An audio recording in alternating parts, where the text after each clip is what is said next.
Princess Evenus von Albion of the Empire was so gorgeous, any guy could fall for her. Her sapphire blue eyes and rose-tinted lips made her look like an angel. She always completed her look with a flowing dress and a beautiful hairstyle. Today was the day she was ready to face high society again. Evenus was an Albion, the empire from the novel, Flower of Tragedy. The second she walked into the hall, one stone-faced dude locked eyes on her. She gave him a sweet smile, keeping her poise and elegance intact. Little did anyone know, her soul was trapped inside this character from a novel. She kept walking, not understanding why everyone was making such a fuss. Evans glanced at them and realized they were absolutely terrified. She couldn't help but wonder what kind of person the old Evans was. The princess was ruthless, heartless, and always stirring up trouble in the empire's high society. She even threw a major fit right in front of the emperor about her upcoming wedding. She didn't get permission for it, but she still started hitting on the maids. On top of that, she constantly accused other women of flirting with her man. Her actions led to her sweetheart dumping her, after which she trashed the entire room. All of these events were fun to read about, but now they felt like a ticking time bomb. It's been a whole 2 weeks since she woke up in this body. The first day was a total freakout when she opened her eyes and sat up. She couldn't figure out what had happened to her, or what was up with her hair. This girl was dead certain she'd kicked the bucket not too long ago. That night, she was daydreaming while crossing the street, and bam, got nailed by a truck. Just thinking about how she died made her head pound like crazy. She went white as a ghost when the maid started calling her Your Grace. The maid looked surprised and said she was a noble daughter of the emperor. The girl was secretly stoked because she already knew that from the novel. Now she knew exactly where she stood and what she needed to do. She awkwardly walked up to the guy and said she'd been wanting to meet him for ages. She tried to play it cool and be a little sweeter, and it actually worked. He asked if he could have the honor of sharing her first dance. Princess Ivness blushed and happily accepted his proposal. After that, they walked onto the dance floor, holding hands in front of everyone. The musicians noticed them and tensed up, choosing the music for their dance. In the next moment, Princess Evenus closed her eyes, completely content. Terence Lentz was the Grand Duke of the Albion Empire, and also Ina's hopeless crush. Initially, he only agreed to the engagement because of her, let's just say, persuasion, and a whole lot of pressure. Considering everything she'd done, it was clear he couldn't stand her. He told her to chill out for a second and not look like she was walking the plank. Inez tried to joke and said she might drop dead if she stepped on his foot. The Grand Duke's sudden laughter really got on her nerves. He smirked, saying they both needed each other. Evenus saw right through his BS and knew he could ice her at any second. He acted all polite in public, but she knew what he was really like. Terence Lentz was a secret mastermind pulling strings and making people disappear left and right. He was playing the loving partner next to someone he couldn't stand. Right now, he was just messing with her, like a business partner, because he found her useful. The predator in his eyes made it clear Evenus was just a disposable asset. She felt the danger, realizing how risky this forced partnership was. She had no choice but to accept the rules and play the part of the happy couple. She was stuck in the middle of the story, and Saint Sorel still hadn't shown up. Unlike that girl, Princess Ivness was universally despised, like, really hated. She was in deep trouble because there was pretty much no salvaging her reputation at this point. Even so, she was ready to pull out all the stops to avoid kicking the bucket in some tragic way. According to the novel, Princess Ivness is supposed to get offed on her wedding day. The day she woke up back in her body, the girl realized she had just over a month until the wedding. In her past life, she was an orphan who was constantly scrapping just to survive. She tried to improve herself every single day, but some freak accident cut her life short. She was pissed that after a life that rough, she ended up in the body of a totally useless princess. Evans stared into Terence's eyes, silently promising herself that she'd survive, no matter what. For the first couple of weeks, the girl tried everything she could to clear her name. She was just sitting there, cool as a cucumber, surrounded by these ladies giving her the stink eye. Evenus' stepmother straight up asked her why she even bothered showing up to this tea party. The girl slowly put down her cup, like she was remembering that she'd been told to stay away. But then Evenus just smiled, real calm, and said that she was the one who invited her. She was supposed to be this noble lady, but her wild streak was just getting worse and worse. She was so out of control that all the servants were scared stiff of her. But now she seemed like a totally different person, all gentle and kind. The maid remembered the night the girl woke up and said she couldn't remember anything. She wanted to call a doctor, but Ivna stopped her, like she understood everything. The maid was freaked out at first, but the girl really did become way more chill and polite. Ivan smiled and asked if she'd packed those tea leaves. The maid Nell confirmed and quickly handed her the box. She gave her stepmother the leaves brought from the north, saying it was a thank you for the invitation. The woman reluctantly accepted the gift, commenting on the pleasant aroma. Her friends watched this unusual scene with bewilderment. One of them remarked that the princess's presence made the gathering even more radiant. She wished Princess Sorel could join them, but she was on the front lines. Everyone was worried about the war, the outcome of which was uncertain. The women fondly remembered Sorel, hoping she would return safe and sound. Sorel was the novel's main character, praised by everyone for her abilities. People pushed Eve to the side, thinking she was worse than the healer Sorel. The girl knew the women were trying to get under her skin. Eve's stepmother saw her as a thorn in her side, messing with her plans. The princess wasn't about to play her game, and smiled, bringing up the war. She declared with a flourish that the Albion Empire would be victorious. The lady asked her if there was any reason she was so sure of that. She'd heard that the enemy nation, Rascon, had put their youngest prince in command. They were betting he wouldn't get the support he needed from back home. The ladies were stunned by how much she knew about the enemy's movements. Even her stepmother had to admit she made a good point. She brought up how her fiancé still hadn't bothered to visit his bride. Ivnas immediately knew they were trying to make her look pathetic in her future husband's eyes. She turned to Duchess Rohan, Terrence's aunt, asking her to talk to the Duke. The princess was stunned that they were now acting like they felt sorry for her. She smiled and said there are plenty of couples who grow closer after getting hitched. On top of that, she pointed out that the Duke despises mistresses. She subtly reminded her stepmother that she used to be a mistress, and added that she'd be happy. Ive's stepmother should have kept that shame buried. Considering she went from concubine to empress, Iv started thinking about having to move to the duchy after the wedding. Realizing her stepmother was deliberately keeping tabs on her, she decided to state her request. She asked if she could visit the temple and pray for Sorel's return. On top of that, she wanted to offer a prayer for the late empress. She decided to play the dutiful daughter, so they wouldn't have a choice but to let her go. After a short pause, the woman finally complimented her kind heart. She gave her consent and figured the emperor would be pleased. Princess Ivnas agreed and thanked her for the okay. Having gotten what she wanted, the girl bowed and decided to leave. No sooner had she left than they started talking about how much she'd grown up. The stepmother guessed she'd heard the Grand Duke would be at the temple for the Enshi festival. She concluded that Ive just wanted to chase after some guy. That woman was convinced she was going to get publicly humiliated no matter what. After that little chat, Princess Ivnas headed straight for the temple. She was lost in thought, gazing at the scenery, thinking about the upcoming Enshi festival. Duke Terrence never usually came near the imperial palace, but he showed up at the festival every year. She deliberately asked to go to the temple just to catch a glimpse of that guy. Right now, he was the only one who could help Ive get out of this mess. With those thoughts swirling in her head, she stepped into the temple to perform the ritual. There wasn't anything super special or complicated about it, but it still had its quirks. Usually, you'd leave jade prayer beads on the altar as a sign of respect to the deity. On top of that, you had to say a quick prayer. She was trying to focus on her requests, but a servant's sneeze distracted her. She immediately apologized, startled, and asked if she was okay. Before, Eve was always a total germaphobe, wearing gloves everywhere. She was so messed up in the head that she wouldn't even leave the house without them. The servant was surprised that she was casually walking around outside without gloves. She stopped wearing gloves because she realized they were blocking her power.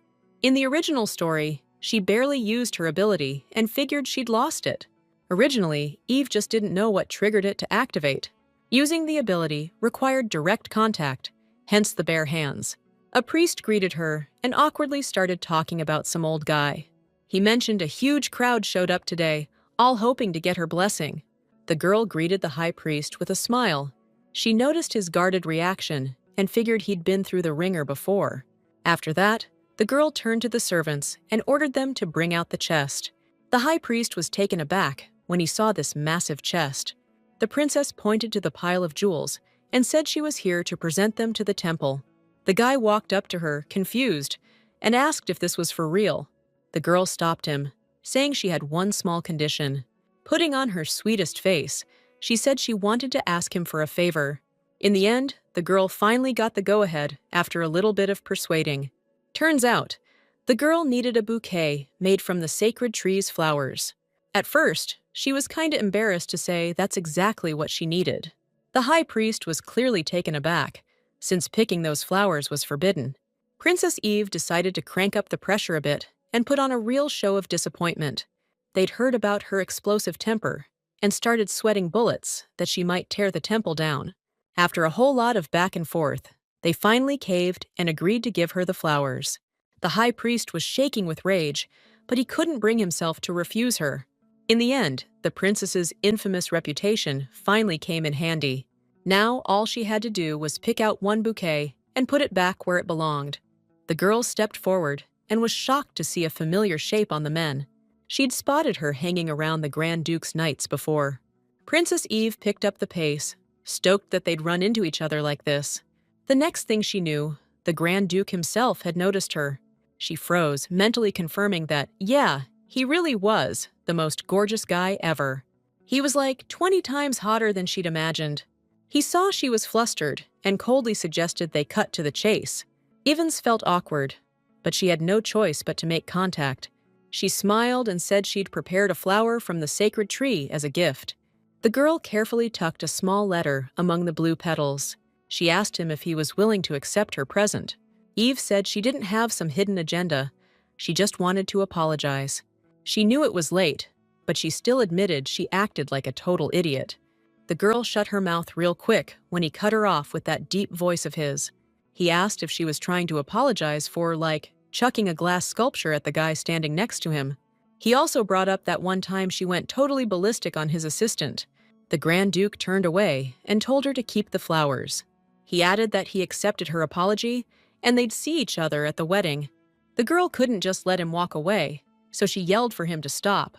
The guy gave her a nasty look when she said it was the princess's orders. He made it clear he was unimpressed and asked if she was sure about that.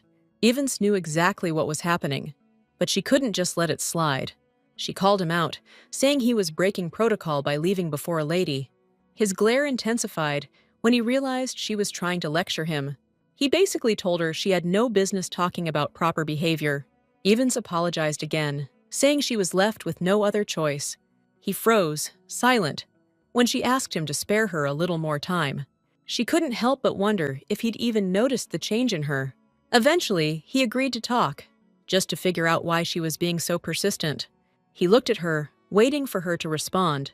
She decided to seize the moment and said the flowers weren't just an apology. Evans remembered that the late Archduchess's death anniversary was in 2 weeks. She immediately brought up the fact that she was her godmother. The girl also decided to mention what connected them before her passing. She recalled that the woman was always kind to her and said she loved these flowers. The Duke was surprised that she was so aware of her tastes. She asked again to accept the bouquet and requested they be placed on the grave in her stead. The Duke paused briefly, weighing his feelings and thoughts. Princess Evenus held her breath after he decided to give her his answer. He reached out and said he was willing to accept them, since she insisted so much.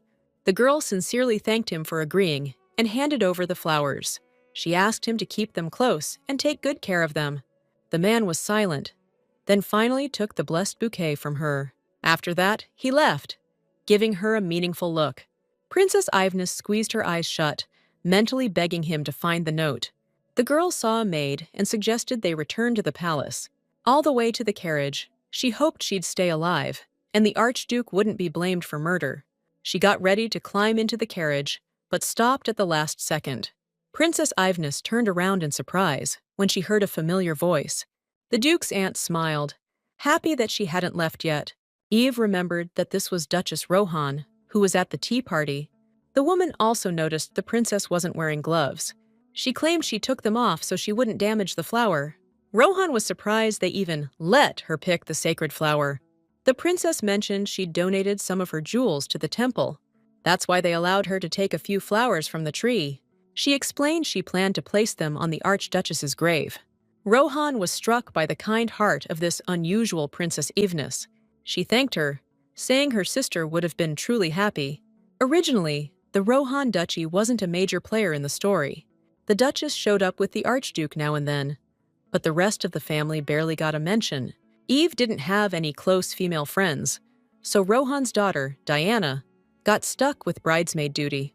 Diana was secretly crushing on Eve's brother and was stoked to be part of the wedding. But in the story, Diana's health took a nosedive, and she couldn't make it to the ceremony. Eve had heard before that she'd been sickly since she was a kid. She figured Diana might be able to lend a hand somehow if she got better. Even though she had her doubts, she decided to check in and see how Diana was doing. Rohan smiled and said that Diana was on the mend. She mentioned Diana was super busy getting ready for the wedding, and that her health hadn't taken a turn for the worse. Eve was just thinking about passing along some medicine when Rohan held out a handkerchief. The princess looked at the plain white cloth, totally surprised. Rohan smiled and said he possessed a special kind of warming magic. Evnis was stunned by the woman's kindness, especially after she'd been so arrogant before. She could hardly believe this sweet lady was the Duke's aunt. She sincerely thanked her for the gift and took the handkerchief. The instant she felt the fabric, a pleasant sensation washed over her. To her surprise, she found her consciousness shifting somewhere else. The next thing she knew, she was in a room she'd never seen before. It took her a few seconds to get her bearings. She turned around and overheard a maid talking about medicine. Evnis glanced at the girl, sensing some seriously bad vibes coming from her. She saw her sneakily slip some powder into Diana's medicine. Ivans tensed up immediately, trying to figure out what the heck she mixed in. As soon as Diana chugged the medicine, blood came pouring from her mouth. After that, all the maids rushed in, and it was total chaos. Princess Ivnis felt like she'd just seen a vision of the future. She looked at the girl in the bed and realized it was Diana. The girl tried to call out for her mom, but her body gave one last shudder.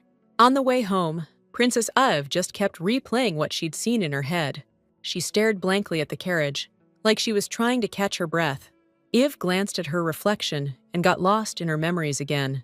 She remembered all those feelings after touching the shawl. As soon as she came to, she saw the garden around her again. Rohan noticed her confusion and decided to find out what happened. Princess Ivnis was having a hard time telling her about her daughter's passing. Right now, she was the only one who had witnessed that scene.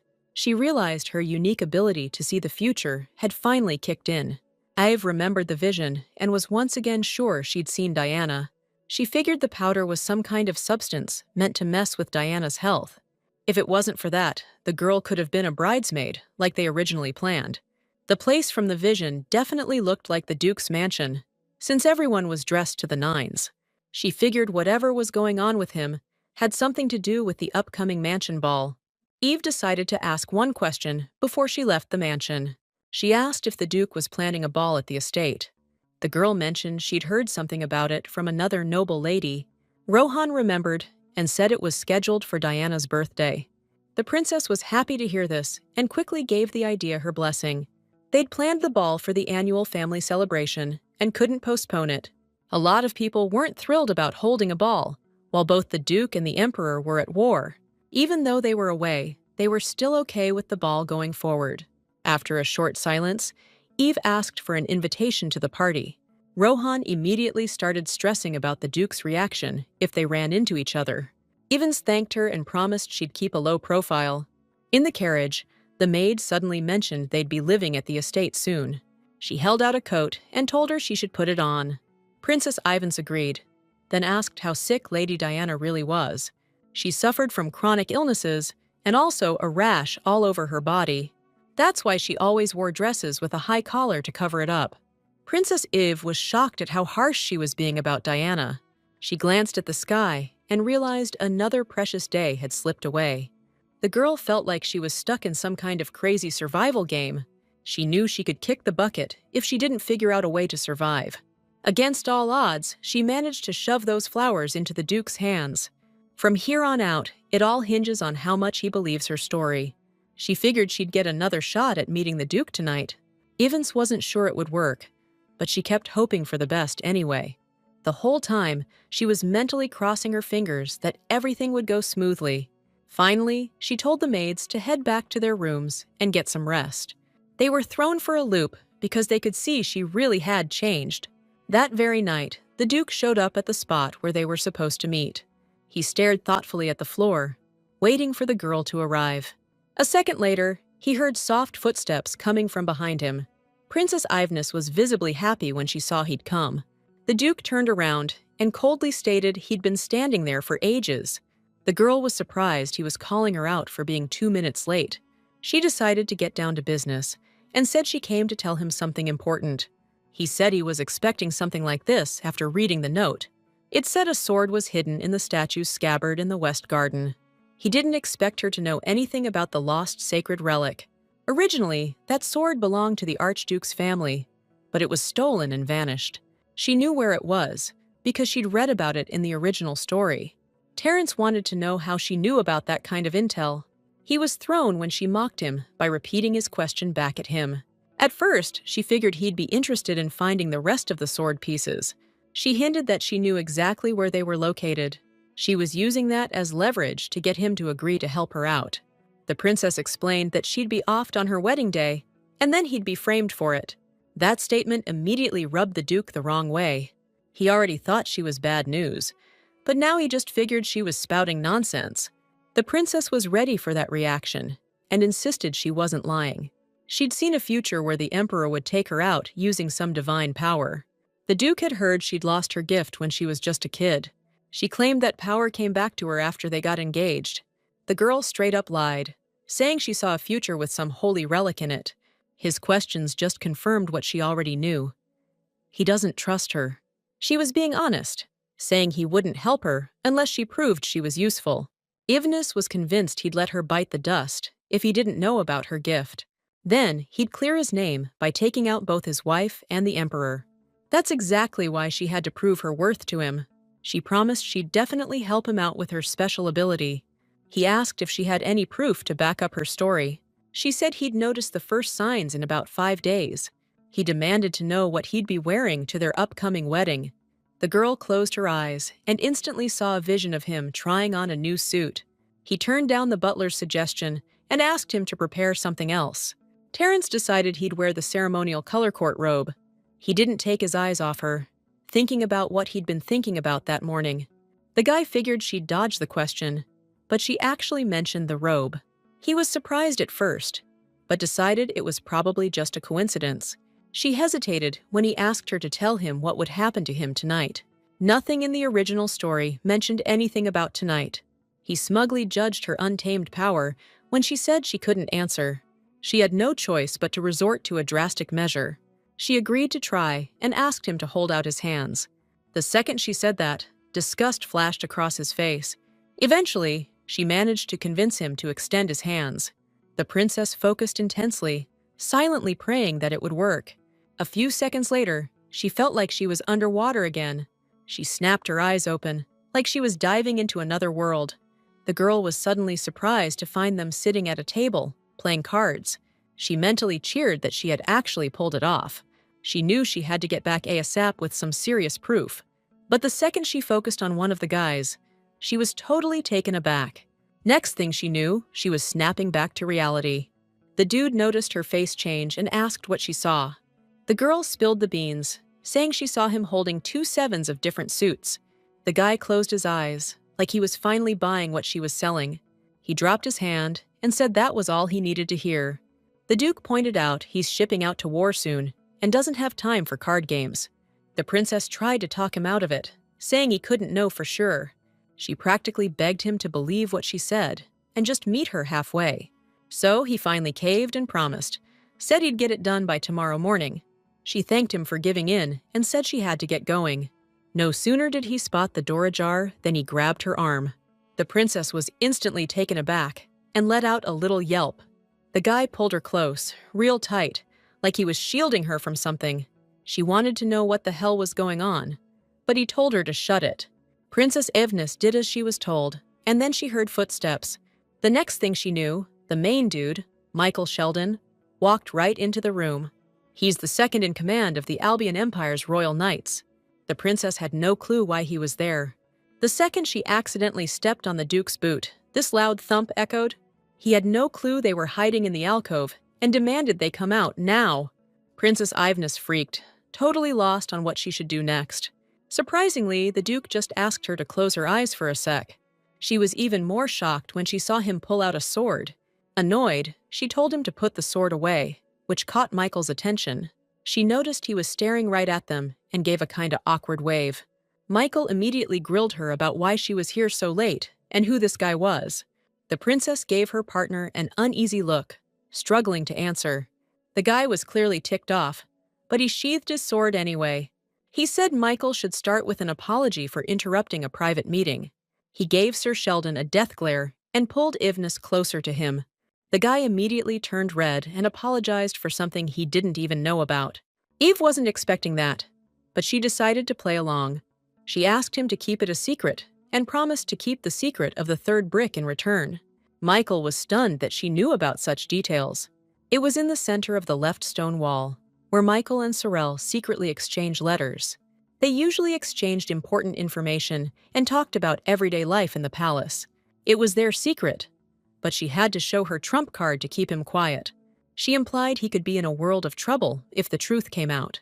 He clenched his trembling fist and swore on his honor to keep what he'd seen a secret.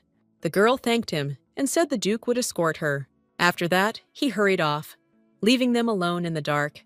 Terence was impressed that she'd found out about such an important person's weakness. The princess clarified that today's situation shouldn't become public knowledge. Terence immediately guessed she was afraid he might cause problems for Michael. He said he just meant to knock him out, that's all. Princess Ivance was shocked that he was actually Michael's half-brother. As everyone knew, Michael was born from a fling between a maid and the former Archduke. Ultimately, his mother was abandoned by his father and kept the secret of who he was. The original novel mentioned that Duke Terence was aware of this fact. He was biased against Mikhail, even though the guy was innocent. Princess Ivness insisted that they each go their separate ways. The Duke said he understood and quickly took his leave. Evans said goodbye back and hoped they'd see each other soon. That same night, the Grand Duke returned to his estate. He quickly took off his outer coat and went into the main hall. Terence was still mulling over the prediction the princess had made. He couldn't help but remember that she definitely didn't seem like she was trying to pull a fast one on him. He decided to launch an investigation through the Emperor's side to verify her claims. He stepped forward and saw his brother was in the middle of a card game. His brother said he'd been waiting for him so they could play together. The Duke laid into Camion for playing cards with a war brewing. The kid's face dropped when he realized they didn't want him to play. He insisted again that they play at least one hand. Terence sat down at the table, remembering the cards Eve had called out. It seemed like he was curious to see if her predictions would actually come true. The kid grinned and confessed he was making a gift for the princess for their wedding. Terence mulled those words over in his head and picked up his cards. It suddenly hit him that he still hadn't thrown out the flowers she'd given him. Terence knew he was useless, but he still didn't want to throw himself away. His brother suddenly asked if the princess would like his gift. The man ruffled his hair and said that she definitely would. Meanwhile, their gaming buddy was stoked about the new outcome of the game. Terence suggested they call it a night and get some sleep since the game was over. The knight bowed, and then Terence thanked him for his service. After that, the man was completely alone with the cards in his hands. He stared thoughtfully at the two cards, as if trying to confirm the prediction. He looked at the 2 sevens, predicted by the girl, and said it was just a coincidence. Since then, 5 days of hard work had passed. On one of those days, Terence was staring out the window of his office, lost in thought.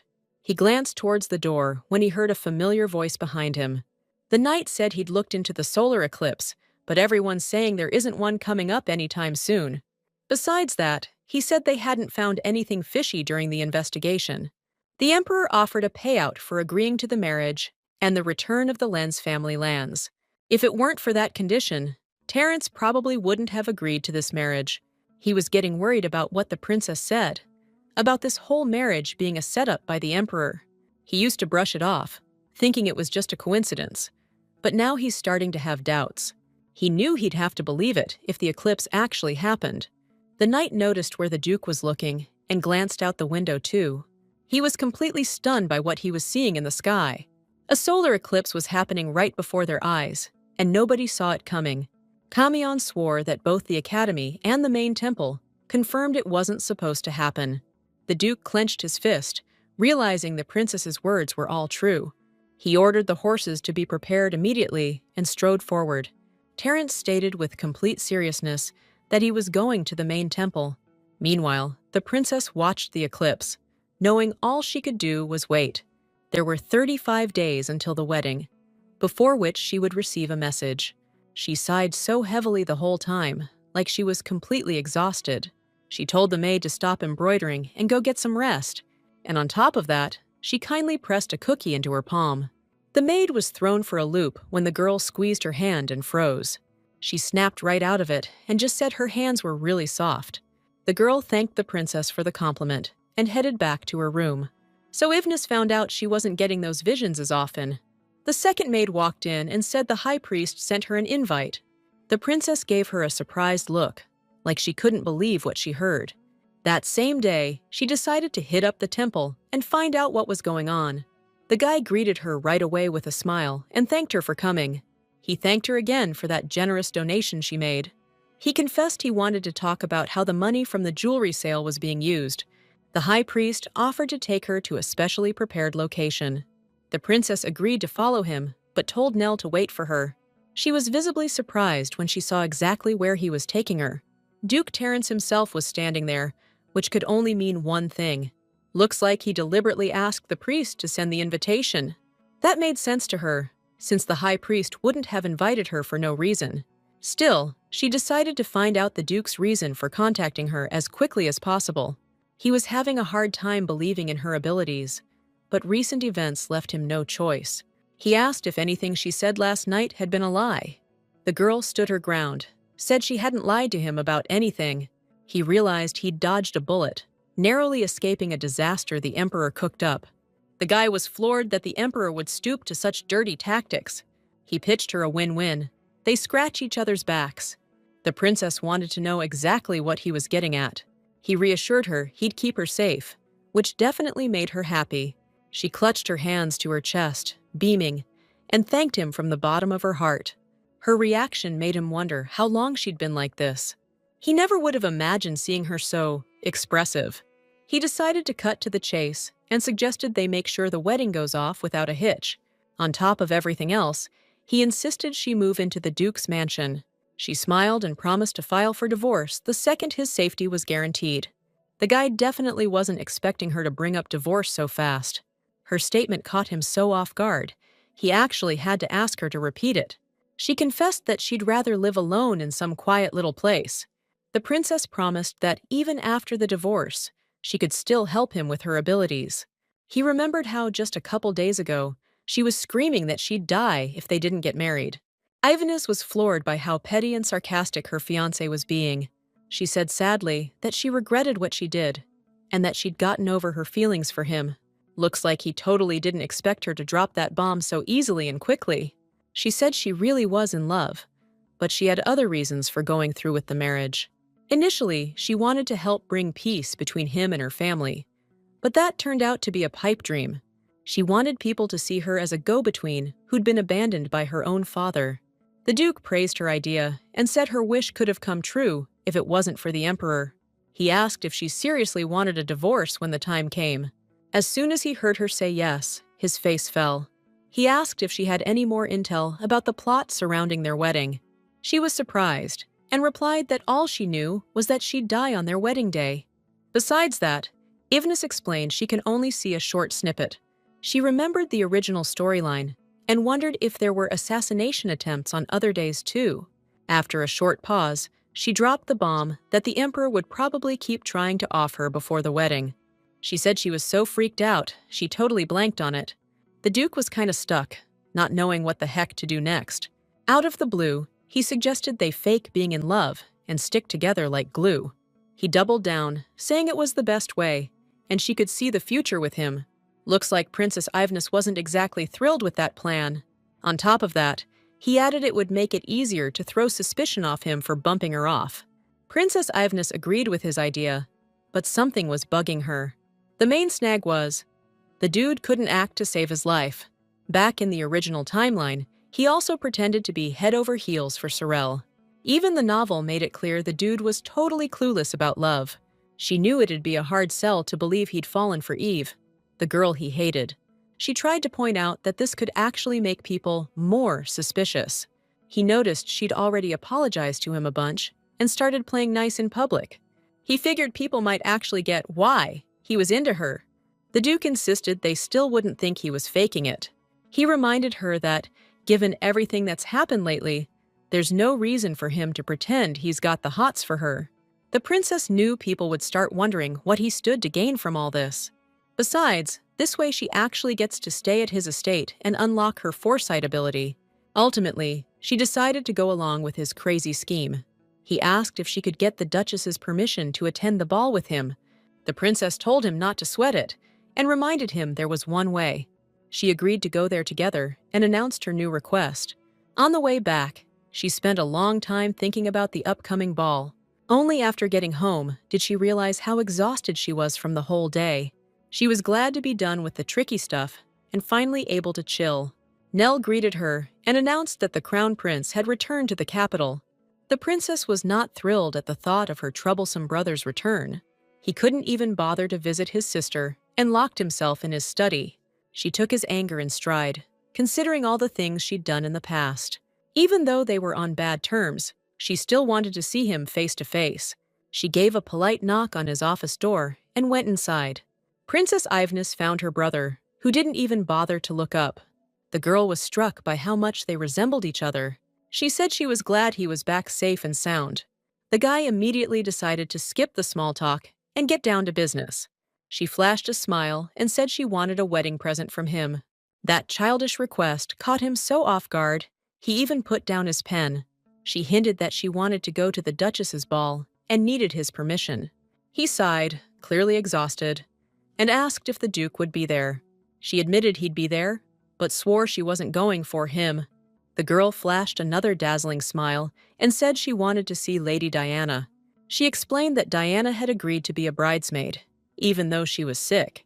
Evans declared she wanted to express her gratitude for that. Besides, she said the Duchess personally invited her and would be bummed if she didn't show. She batted her eyes all innocent-like and hinted that it was because of the Empress. The girl quickly explained that the Empress had asked the Duke to be nicer to her. Her brother looked genuinely surprised that she'd say something like that. He suggested she just ask the Empress for permission directly, instead of asking him. She figured he wouldn't let her go if he found out certain things. He facepalmed when he heard she'd actually told the stepmother how much the Duke hates mistresses. The guy figured she must be pretty messed up about what went down. He realized the crown prince probably hated Eve even more than he did. He asked her exactly what kind of training she'd had, preparing to become Duchess. The guy decided to quiz her about the borders of the different territories. She immediately answered his question, showing she knew her stuff. He was taken aback by her answer, even though it was pretty basic knowledge. He clearly had no idea she spent all her free time buried in books in the library. Her brother remembered her donation to the temple and said she was growing up. After a short chat, he finally agreed to pass on the message that she'd be at the ball instead of him. The girl was stoked. She finally nailed what she was after. She was about to bail out of the office, but he stopped her before she could leave. He told her she could hit him up any time if she needed anything. The princess was clearly surprised, since even in the novel, he never gave a damn about his sister. After that, she booked it straight back to her room, where she found Nell waiting. The maid greeted her with a smile and said she'd drawn a bath. Before chilling out, Evenus decided to check out the new maid. She introduced herself as Chloe and said she was starting today. The princess instantly remembered that the Duke had sent this maid to her. He'd mentioned it during their chat on the temple balcony. He said he'd send a maid ahead of her arrival at the palace. The guy was certain this would keep the princess safe until her wedding day. Turns out, she wasn't just a maid, she was also a bodyguard. A few days later, she was getting ready to hit the ball. On the way to the palace, all she did was stress about the party coming up. She couldn't stand the thought of messing up her dance at the ball. Nell was backing her up, reminding her of all the practice they'd put in. The girl thanked her for the support and all the help she gave. She glanced at the box, knowing she couldn't just sit on the sidelines during the dancing.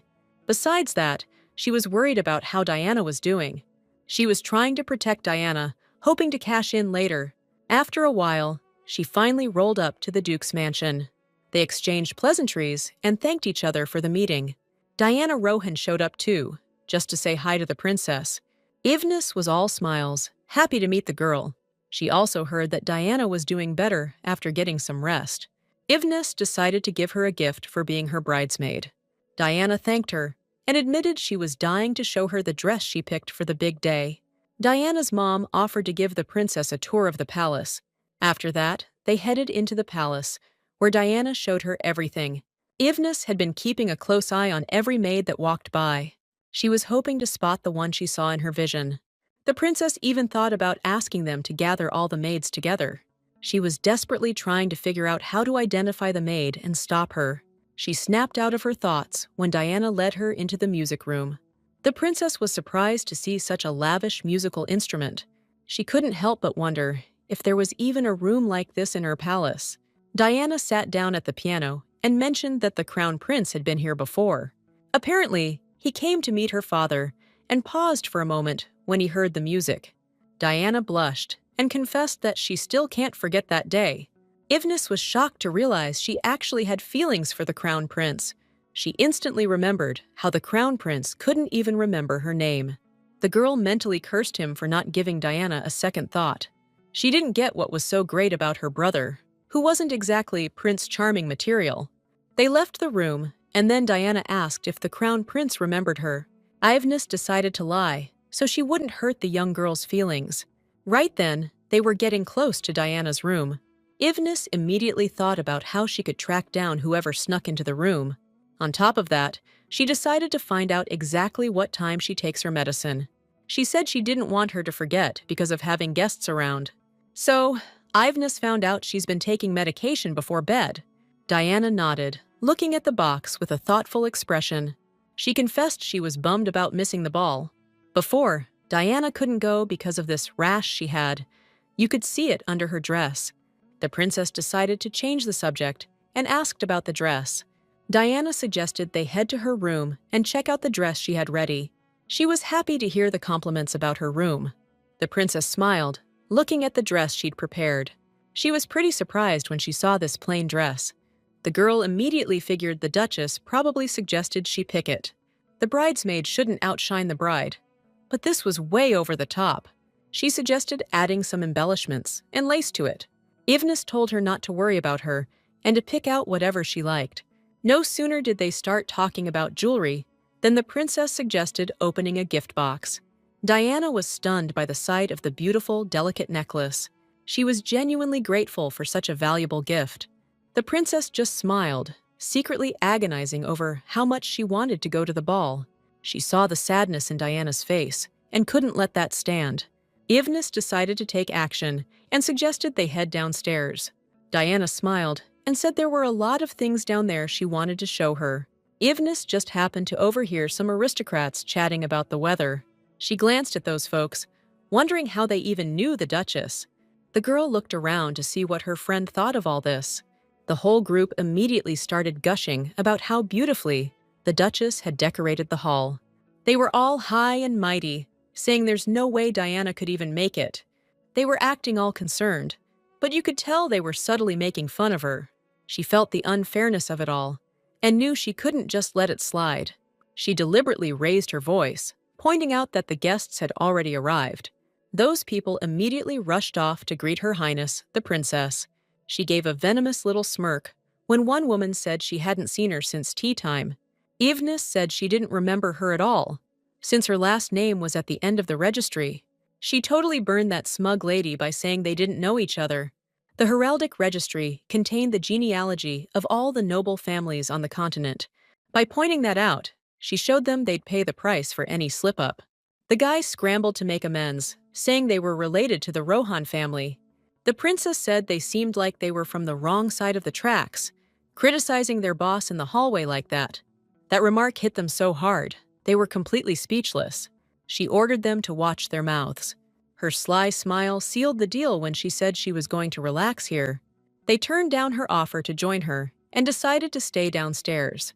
Ivnis turned to Lady Diana and suggested she get some rest. She asked her to keep everything that just happened a secret from her mother. Diana sincerely thanked her for trying to defend her honor. Ivnis was satisfied that she'd put them in their place and decided to get back to her own business. Meanwhile, the Duke was in his carriage, surrounded by knights. They were discussing signs of a major uprising in the southern region. Turns out, those reports were overblown, and there was no actual rebellion. The aide didn't understand why the emperor would go to such lengths. He asked Carmion who people would suspect if something bad happened to the princess. The knight immediately got worried and asked if he was planning to hurt the princess. He saw where the Duke was going with this and knew he'd be the fall guy. Carmion wanted to know why he was suddenly asking about it. He dodged the question and asked if there was any news from the princess. It's been a full 5 days since they met, and they still haven't connected. He wondered again if she was playing him when she said she didn't love him anymore. He'd considered divorce himself before, but he never expected to hear it from her. He couldn't figure out why her saying that got under his skin so much. Carmion pressed him, wanting to know why he brought so many knights to the ball. The man gazed off into the distance, lost in thought, and said he was asked to do a favor. He decided to keep quiet about exactly what kind of favor Ivnis asked of him. Right then, the girl was getting ready to meet the Duke. But first, she decided to prep for the main part of her scheme. She needed Nell to swipe the music room key from the Duchess while everyone was in the ballroom. The princess asked her to use it to unlock the doors and wait for him inside. She gave the maid a serious look and asked if she could pull it off. Nell was taken aback by the risky plan, but she couldn't say no. Before getting started, she decided to run through the plan one more time. She was supposed to head to the music room after the third dance wrapped up. After that, she'd tail the maid who was going into Diana's room. And then, she'd have to bust in there ASAP. Despite her confidence, the maid was pretty bummed out by her plans. She kinda nervously mentioned that the reception room was ready. The princess didn't seem to immediately get which room she was talking about. After a beat, everyone there got ready to greet the princess. That jogged her memory about the tradition of guests hanging out in the reception hall. They apologized for not giving her the proper welcome. The princess smiled and said the Archduke had insisted she come. All the ladies were shocked he'd even ask something like that. Just like she figured, everyone couldn't help but think she'd lost it. Meanwhile, Terence was just arriving at the Duke's estate. His aunt rushed over to greet him and let him know the princess had arrived. He saw her worry and told her not to sweat it, saying everything would be cool. The woman patted him on the shoulder and said she was really glad to hear that. She glanced toward the house and mentioned the third dance was about to start. The woman told him he should head over there and grace everyone with his presence. On the way to the banquet hall, he ran into a guy he knew. He immediately started talking about how his preparations for the business trip were going. You could tell from what he was saying that he was also dodging the whole marriage thing. Terence figured it had something to do with how he acted around the princess. He scanned the room, trying to find Ivnes before the dance kicked off. He spun around the second he heard everyone start buzzing about the princess. The girl was standing right in the middle of the crowded hall, like some beautiful flower. She looked at the guy and smiled sweetly, like she was already playing her part. Terence was surprised by the gentle way she was looking at him. He went straight over to her, ready to strike up a casual conversation. The ladies around them immediately started gossiping about them, actually talking in public for the first time. She smiled and asked if that was all he wanted to say to her. Surprisingly, he just looked at her silently and tenderly, like he'd already gotten into character. In the next moment, he decided to do something he never thought he'd do. The man got down on one knee and asked if she would do him the honor of dancing with him. The crowd's jaws just dropped when they saw them touch. After that, they were instantly the main topic of everyone's gossip. I think even the band was thrown off by that sudden twist. Terence and Ivnis were looking at each other like they actually had feelings. He made a mental note that she looked thinner than she had a few days ago. She'd mentioned before that she loved to dance, but right now she didn't seem to be enjoying it. He kept analyzing her and realized she looked sad. The next second he recoiled, surprised that he was even thinking about it. He tried to reassure himself that he was just worried about it messing with her abilities. Terrence was so lost in thought that he squeezed her hand until it hurt. The princess figured she'd point out that so far, their plan was working out great. She smiled, saying she felt a real weight off her shoulders. That feeling vanished the second she caught his intense stare. The guy was so damn handsome, it took her breath away. She finally managed to exhale and mentioned the dance went pretty smooth. She turned her head and realized everyone was staring in a different direction. Ivnis tried to figure out what was going on and was totally caught off guard. She definitely wasn't expecting her icy brother to show up at the banquet. He'd said before he was too swamped with work and wouldn't be able to make it. The Archduke's aunt immediately rushed over to greet the crown prince. She apologized that they weren't expecting him and couldn't give him a proper welcome. He thought it was wrong to let his sister go to the ball alone, so he decided to come too. The Archduke approached the man and hurried to greet him. Ivnis's brother said it was a pleasant sight to see them getting along so well. Terence decided to reinforce that belief and gently put his arm around Ivnis's shoulders. He said they were already engaged, so their closeness was perfectly natural. This move stunned everyone, including the crown prince. Ivnis looked at the Archduke in surprise, trying to figure out what was going on with him. The novel said he was a terrible actor, but he was totally exceeding expectations right now. He asked for permission to take the princess away for a little while. The guy said he wanted to talk about the wedding plans and show off his estate. He put it so nicely, I basically had no choice but to say yes. Auntie Rohan was all, "Oh, it just warms my heart to see you two getting along so well." Terence gave the princess's hand a gentle squeeze, admitting he'd been a real jerk to her before. He said he felt awful for misjudging someone so amazing and kind. Every word he said made Inez blush like crazy, like they were actually head over heels. He noticed she was flustered and asked if she was okay. Terence pointed out she was sweating a lot and suggested she chill out in the drawing room. She took him up on it, saying she hadn't danced in ages. The crown prince was so thrown off, he didn't even try to stop them. Terence pulled her aside to a secluded spot, saying that should be enough for today. The girl agreed, saying they definitely made the right impression. After that, she turned and looked at the man, like she was trying to figure him out.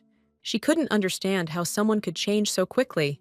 Terence seemed to sense her gaze and turned around. He immediately asked why she was staring at him like that. Ivnis quickly asked if he'd brought enough knights with him. The girl felt relieved, knowing how the war had affected them. That's exactly why she specifically asked him to bring knights along. She admitted she still hadn't been able to identify the maid. The princess figured she was laying low, waiting for the right time to strike. They agreed to wait until she slipped something into Lady Diana's water. She named the time Diana takes her medicine and suggested we wait here. The princess was shocked when she saw him heading straight for her.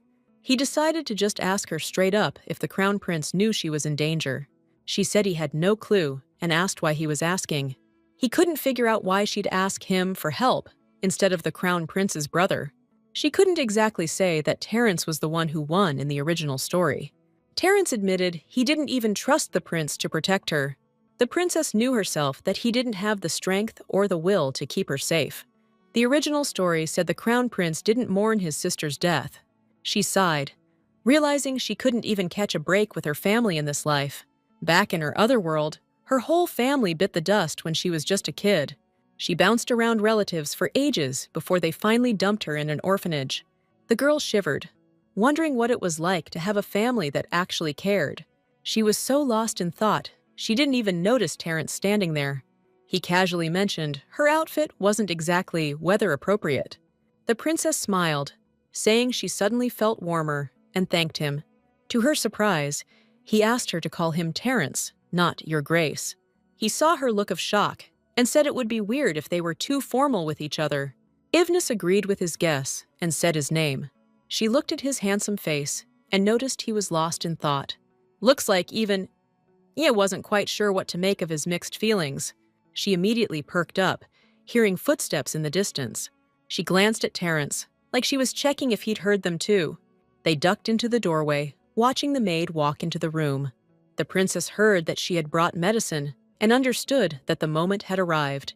She immediately burst into Diana's room and told her not to drink that stuff. Ivness made it just as Diana was about to take a sip. Guess she definitely wasn't expecting to see the princess so late. She spotted her hanging out with her brother and wanted to know what the hell was going on. Ivness pointed a finger at the maid and straight up accused her of spiking something. The woman immediately started protesting, saying it was a horrible accusation. The princess was pissed that she was trying to play dumb. Just then, the summoned knights stormed into the room. The girl demanded they check the maid's sleeves. They looked at the duke, like they were waiting for him to give the go-ahead. The guy just calmly told them to do as they were ordered. They immediately grabbed the maid, basically immobilizing her. The knight pulled the incriminating vial out of her sleeve and showed it to the duke. The guy snatched it up and popped the top, looking all thoughtful. He was totally floored when he caught a whiff of something super familiar. He demanded they drag his aunt over there, pronto, and tell her Diana's been attacked. The princess rushed up to the duke, asking what kind of medicine it was. He clutched the vial to his chest, like he wasn't even sure he believed what he was about to say. Finally, he said it was just a fever reducer, nothing to worry about. The princess asked again, surprised, like she couldn't believe it. It was made from common herbs, all right, but they were seriously messing with Diana's health. Turns out they were trying to make her sickness even worse that way. They picked a seriously messed up way to do it, slowly destroying the girl's body. Terrence's aunt rushed over to her daughter, asking if she was okay. The woman immediately turned to her nephew, wanting to know what the heck had happened. He explained that the maid had slipped some fever reducer into Diana's medicine. The woman was floored, since that kind of stuff was strictly forbidden on their estate. She glared at the maid and demanded to know who ordered her to do it. The maid opened her mouth in fright, struggling to get a single word out. She collapsed to her knees, saying Baron Marcel threatened to, well, let's just say he threatened her life if she didn't do it. The princess immediately tried to recall who this Baron Marcel was. Diana sadly replied that he was a relative they'd seen that evening. Ivness was shocked that that smiling guy would pull something like that. The girl's mom straight up said he'd inherit the duchy if Diana kicked the bucket. Sounds like he heard Diana was getting better and wanted to make things way worse. Madame Rohan ordered the maid locked in the cellar and the Baron held in the prayer room. The maid begged for mercy, but she was in for a world of hurt. The Archduke's aunt thanked the princess for her help during this whole mess. Terrence decided to find out if she was checking all the food Diana ate. She said they always checked everything for poison and never found anything suspicious. The Duke told her not to blame herself and warned her he'd be right back. He showed his aunt a crystal from Arcania, found in the Martel mines way up north. He gave it to her so they could detect if there were any unpleasant additives in the food or drink. The guy said to consider it a thank you for the invite to the ball. The woman turned to her daughter and told her to thank him. To their surprise, Diana burst into tears, saying she ruined their celebration. Her mother immediately tried to calm her down, saying it wasn't her fault. The princess couldn't help but wonder if Diana's illness could ever be completely cured. She decided to try using her ability to figure it out. Ivness gently touched Diana's shoulder and asked her not to cry. She mentally kicked herself for having such a useless power. The moment she got angry, she felt the image in her eyes start to darken. The next instant, she snapped her eyes open and could finally see the picture. She found Madame Rohan sitting there in full ceremonial garb. She was grieving hard, like she'd lost someone close. The woman was cursing the unfairness of it all, especially now that they finally had a cure. The princess tried to make sense of it, thinking they'd saved Diana. Her assumption clashed hard with the gloomy vibe in the room. A guy sat across from her, telling her it wasn't her fault. He sadly concluded that nobody could have predicted her passing. The princess was stunned, refusing to believe Diana was really gone. She just stood there wide-eyed, not knowing what to do next. The girl silently watched this sorrowful scene from the future unfold. She tried to hold on to the hope that things could still be fixed. Ivness was silently begging the woman to name the cure. The princess was only now noticing the Duchess's dress. It looked way lighter than the outfits she's wearing now. That could only mean the prophecy represents summertime. That wasn't enough info, since it wasn't clear how long it would take. She was racking her brain, trying to catch any details about the medicine. Talk about a letdown when she realized the vision was fading. The next second, she was back in her familiar reality. Diana asked anxiously if she was okay after suddenly spacing out like that. She immediately started freaking out that she'd been acting suspicious. The princess told Diana not to blame herself for everything that happened. She couldn't accept that this girl was really gonna die right in front of her. The vision really did point to there being a cure out there somewhere. She asked Diana if she'd ever like to visit her palace sometime. The girl started to have doubts, since she hadn't even been formally presented to society yet. The princess said she understood, but tried to give her a little confidence. She added that no one would ask questions, since she was helping them with the wedding. Diana's mom happily watched how kind the princess was being. She tried her best to support Diana and asked her to help pick out a dress.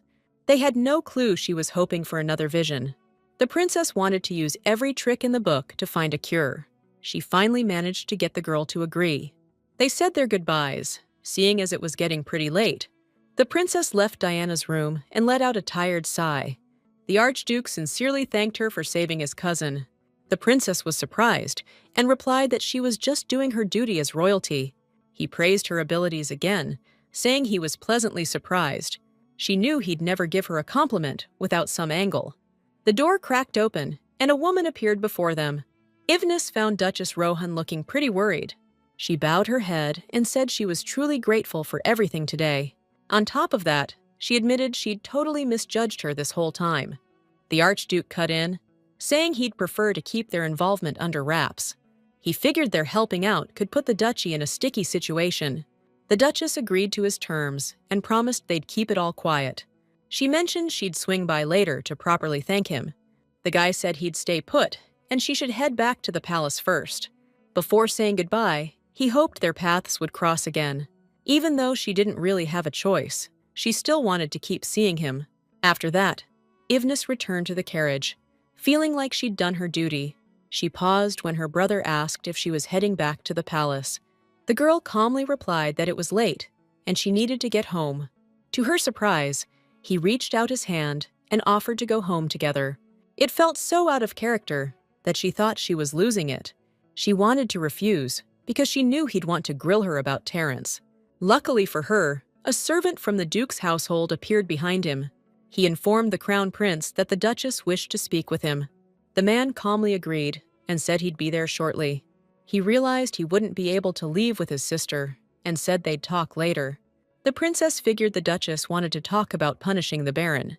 In this country, you needed the Emperor's okay to punish a noble. With him out of the picture for a bit, Arrington was the only one who could give the go-ahead.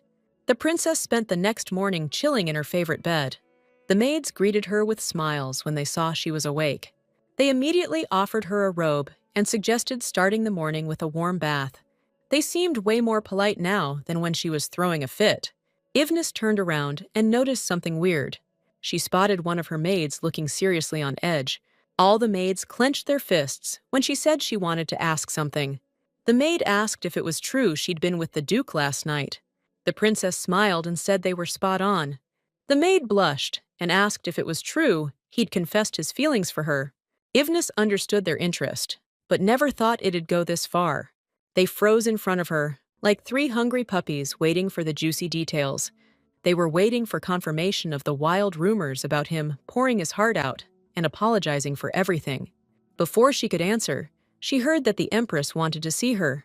The princess was visibly surprised that her stepmother wanted to see her. She quickly got ready and headed to the room where the Empress was waiting. The woman gave her stepdaughter a stern greeting and asked if she enjoyed the ball. The girl stepped closer and said she was totally into it. The stepmother put down her cup and said she'd already heard about what went down. She asked if it was true she practically begged the Duke to be her date to the ball. The princess was shocked and demanded to know who told her that. She insisted that he was the one who publicly asked her to dance last night. It seemed so unbelievable to her that she just couldn't wrap her head around it. Seeing her reaction, the princess said there's nothing weird about dancing with your fiancé. The Empress took a sip of tea and recalled they'd bumped into each other at the temple recently. The princess explained she wasn't trying anything. She just handed him a bouquet. The woman smirked and guessed he only accepted them because she dropped his mother's name. She was racking her brain trying to figure out why he was being so nice. The Empress asked if she'd considered maybe just staying inside the palace. She added that her probation period wasn't exactly over yet. The woman grimaced and said nobody knew how much more trouble she'd caused the Duke. The princess frowned, finally getting what she was driving at. Her stepmother was afraid the emperor would be ticked off at her for not keeping her daughter inside. Even so, Evenus wasn't backing down and decided to see this thing through. The woman insisted again that she'd already been out and about. She suggested the Duke would probably prefer it if she just stayed put. So she was basically trying to talk her into staying, not trying to defy the prince. Evenus mused that she now agreed with what she'd said. To her surprise, the girl smiled and announced she'd like to live in a convent. She said the emperor would be pleased if she prayed until the wedding. Evenus pointed out that her great-aunt and both former princesses had lived in a convent. The moment she mentioned it, a look of worry crossed the empress's face. Her great-aunt was locked away in a convent, and her mother was executed as a criminal. It was believed that princesses living in a convent were purifying themselves. The empress asked what she imagined life in a convent would be like. Evenus said she wouldn't mind living a quiet and humble life until she got married. The girl deliberately brought up what people would think, knowing she went there on the empress's advice. The woman knew she was walking into a buzzsaw. Evenus knew this would look like she was being held prisoner or something. In the end, the stepmother said they should sleep on it. The princess saw her chance and asked to meet with the Duke tomorrow. The empress was furious, realizing she was being played. Evenus was stoked by her quick thinking and prepped her next move. She knew her stepmother was cornered and acted like she was clueless. The woman got so ticked off, she practically jumped out of her skin. A maid interrupted, announcing a wedding gift had arrived for the princess. She was totally thrown that the Duke even sent anything at all. Looks like the princess wasn't expecting a gift this early either. On top of that, he asked if she could get permission to leave the palace. The princess perked up, realizing her little leverage play was going to work. Evenus went straight to her stepmother and asked if she could go see her fiancé. The empress gritted her teeth, trying to keep her cool. She finally caved and said she could go see the Duke. The princess thanked her happily, thinking she'd won this round. She said her goodbyes, already figuring her stepmom would rat her out to her dad. The girl doubted anything major would happen in just one day. As soon as she stepped outside the palace, a servant girl rushed up to her. Catching her breath, she told Evenus to follow her. She kept urging the princess on, trying to get them upstairs as fast as possible. After that, she led the girl to the window and told her to take a look down. The princess still didn't get what was going on, but she looked down anyway. To her surprise, the entire garden was covered in flowers. Turns out, these flowers were a gift from the Duke, sent all the way from his estate. His gift was in line with Albion's wedding traditions. There were so many flowers, it was almost too much. The second maid smiled gently and said they were all Rostan flowers. In the Empire, those bright flowers were supposed to symbolize love. The princess immediately realized this flower probably only exists in this world. Nell started wondering where to store all these flowers so they wouldn't freeze. Evenus suggested decorating the palace with them and making a nice potpourri. On top of that, she suggested brewing them into tea. The Duke sent not just flowers, but a ton of jewelry too. The princess immediately started worrying about whether she could actually accept them. She doubted he might ask for them back after the divorce. In the end, she accepted the gift anyway and gave instructions for what to do with it. After that, the maids got to work following her orders. Every single thing the Duke sent looked super luxurious and expensive. She was going through the boxes, thinking about how much all this stuff cost. Evenus thoughtfully opened one after another, until she stumbled upon something interesting. In her hands was a necklace with a stone that looked like some holy relic from history. In the original story, Sorel accidentally found it on the battlefield and learned it sealed away a legendary beast. The moment she reached for the crystal, she woke up the sacred beast. And that's how this whole thing caused a worldwide, situation. She immediately remembered that the relic from the original story wasn't this small. Evenus kept staring at the crystal, lost in thought, trying to figure things out. She asked Nell to call for the knight who delivered the gifts. In that very moment, the man arrived and greeted her, kneeling on one knee. Evenus mentioned she was curious where the Duke got that necklace. The guy admitted it was a family heirloom, passed down through generations. The princess froze, totally shocked he'd trust her with it. She told herself she'd be a duchess soon and could give it back after, you know? Ivnis decided to ask about the jewel's special properties. The guy couldn't answer, said he'd never heard anything about that. The princess figured it might just be a regular rock then. The knight noticed she was flustered and asked what was wrong. The princess smiled and told him to pass on her thanks to the duke. She closed the box, deciding to wait for Sorel to show up. A few days later, Nell the maid was walking thoughtfully down the hallway. She was originally going to bring oils to Ivnis's bedroom, but she was stopped. They decided to chill in the living room together and talk about the recent changes. The maids all agreed that they were starting to like the princess. They figured it was because of her upcoming marriage to the duke. Nell listened to their guesses, knowing the real reason was something else entirely. They didn't know that after the hunger strike, she lost her memory and even forgot who she was. Since then, she stopped causing trouble, smiled, and even went around without gloves. It worried her at first, but now everyone was starting to love the princess. Nell got up and said it was time for her to meet Her Majesty. She said goodbye to the other maids and thanked them for the cookies. The second she left the room, she saw a maid carrying a basket. Lana gave her coworker a thoughtful look. To Nell's surprise, she just walked on by without saying a word. She subtly tripped the girl, sending her sprawling onto the floor. Nell was horrified to see the perfume oil spill everywhere. Lana coldly told her she should be more careful, since the oil was valuable. Nell tried to figure things out, saying she deliberately tripped her. The girl smirked and told her to prove it. She said she didn't understand how the princess could keep someone like her around. Lana said she could handle her duties better, and just walked off. What she didn't know was that Ivnis was watching the whole thing. Lana thought she was getting away with what happened, scot-free. Nell definitely wasn't expecting to see Her Highness the Princess. She hurried over to her handmaiden to see if she was all right. She turned to Chloe and asked if she saw Lana trip her. The princess confronted Lana, asking what excuse she was going to come up with. The girl panicked and threw herself on the floor, begging for forgiveness. The princess sighed, exhausted, and said she needed to apologize to the victim. Lana broke down crying, begging for forgiveness, saying it was her jealousy talking. Nell felt a pang of sympathy and told her not to do that kind of thing ever again. The princess looked at the maid and knew that her vision had been right on the money. She'd accidentally touched Nell and seen her fall and shatter a bottle of oil. Ivnis made sure she was okay and decided to go find the head maid. She told the maid to explain what happened and ask for punishment. Ivnis figured they'd just dock her pay or give her some crummy job. She told Nell to meet up with her after she cleaned herself up. The princess went to her room and decided to get ready for her meeting with the duke. Nell smiled and offered to help her get dressed right away. As soon as the maid got closer, she accidentally glanced at her hand. She noticed a tiny cut on the maid's finger.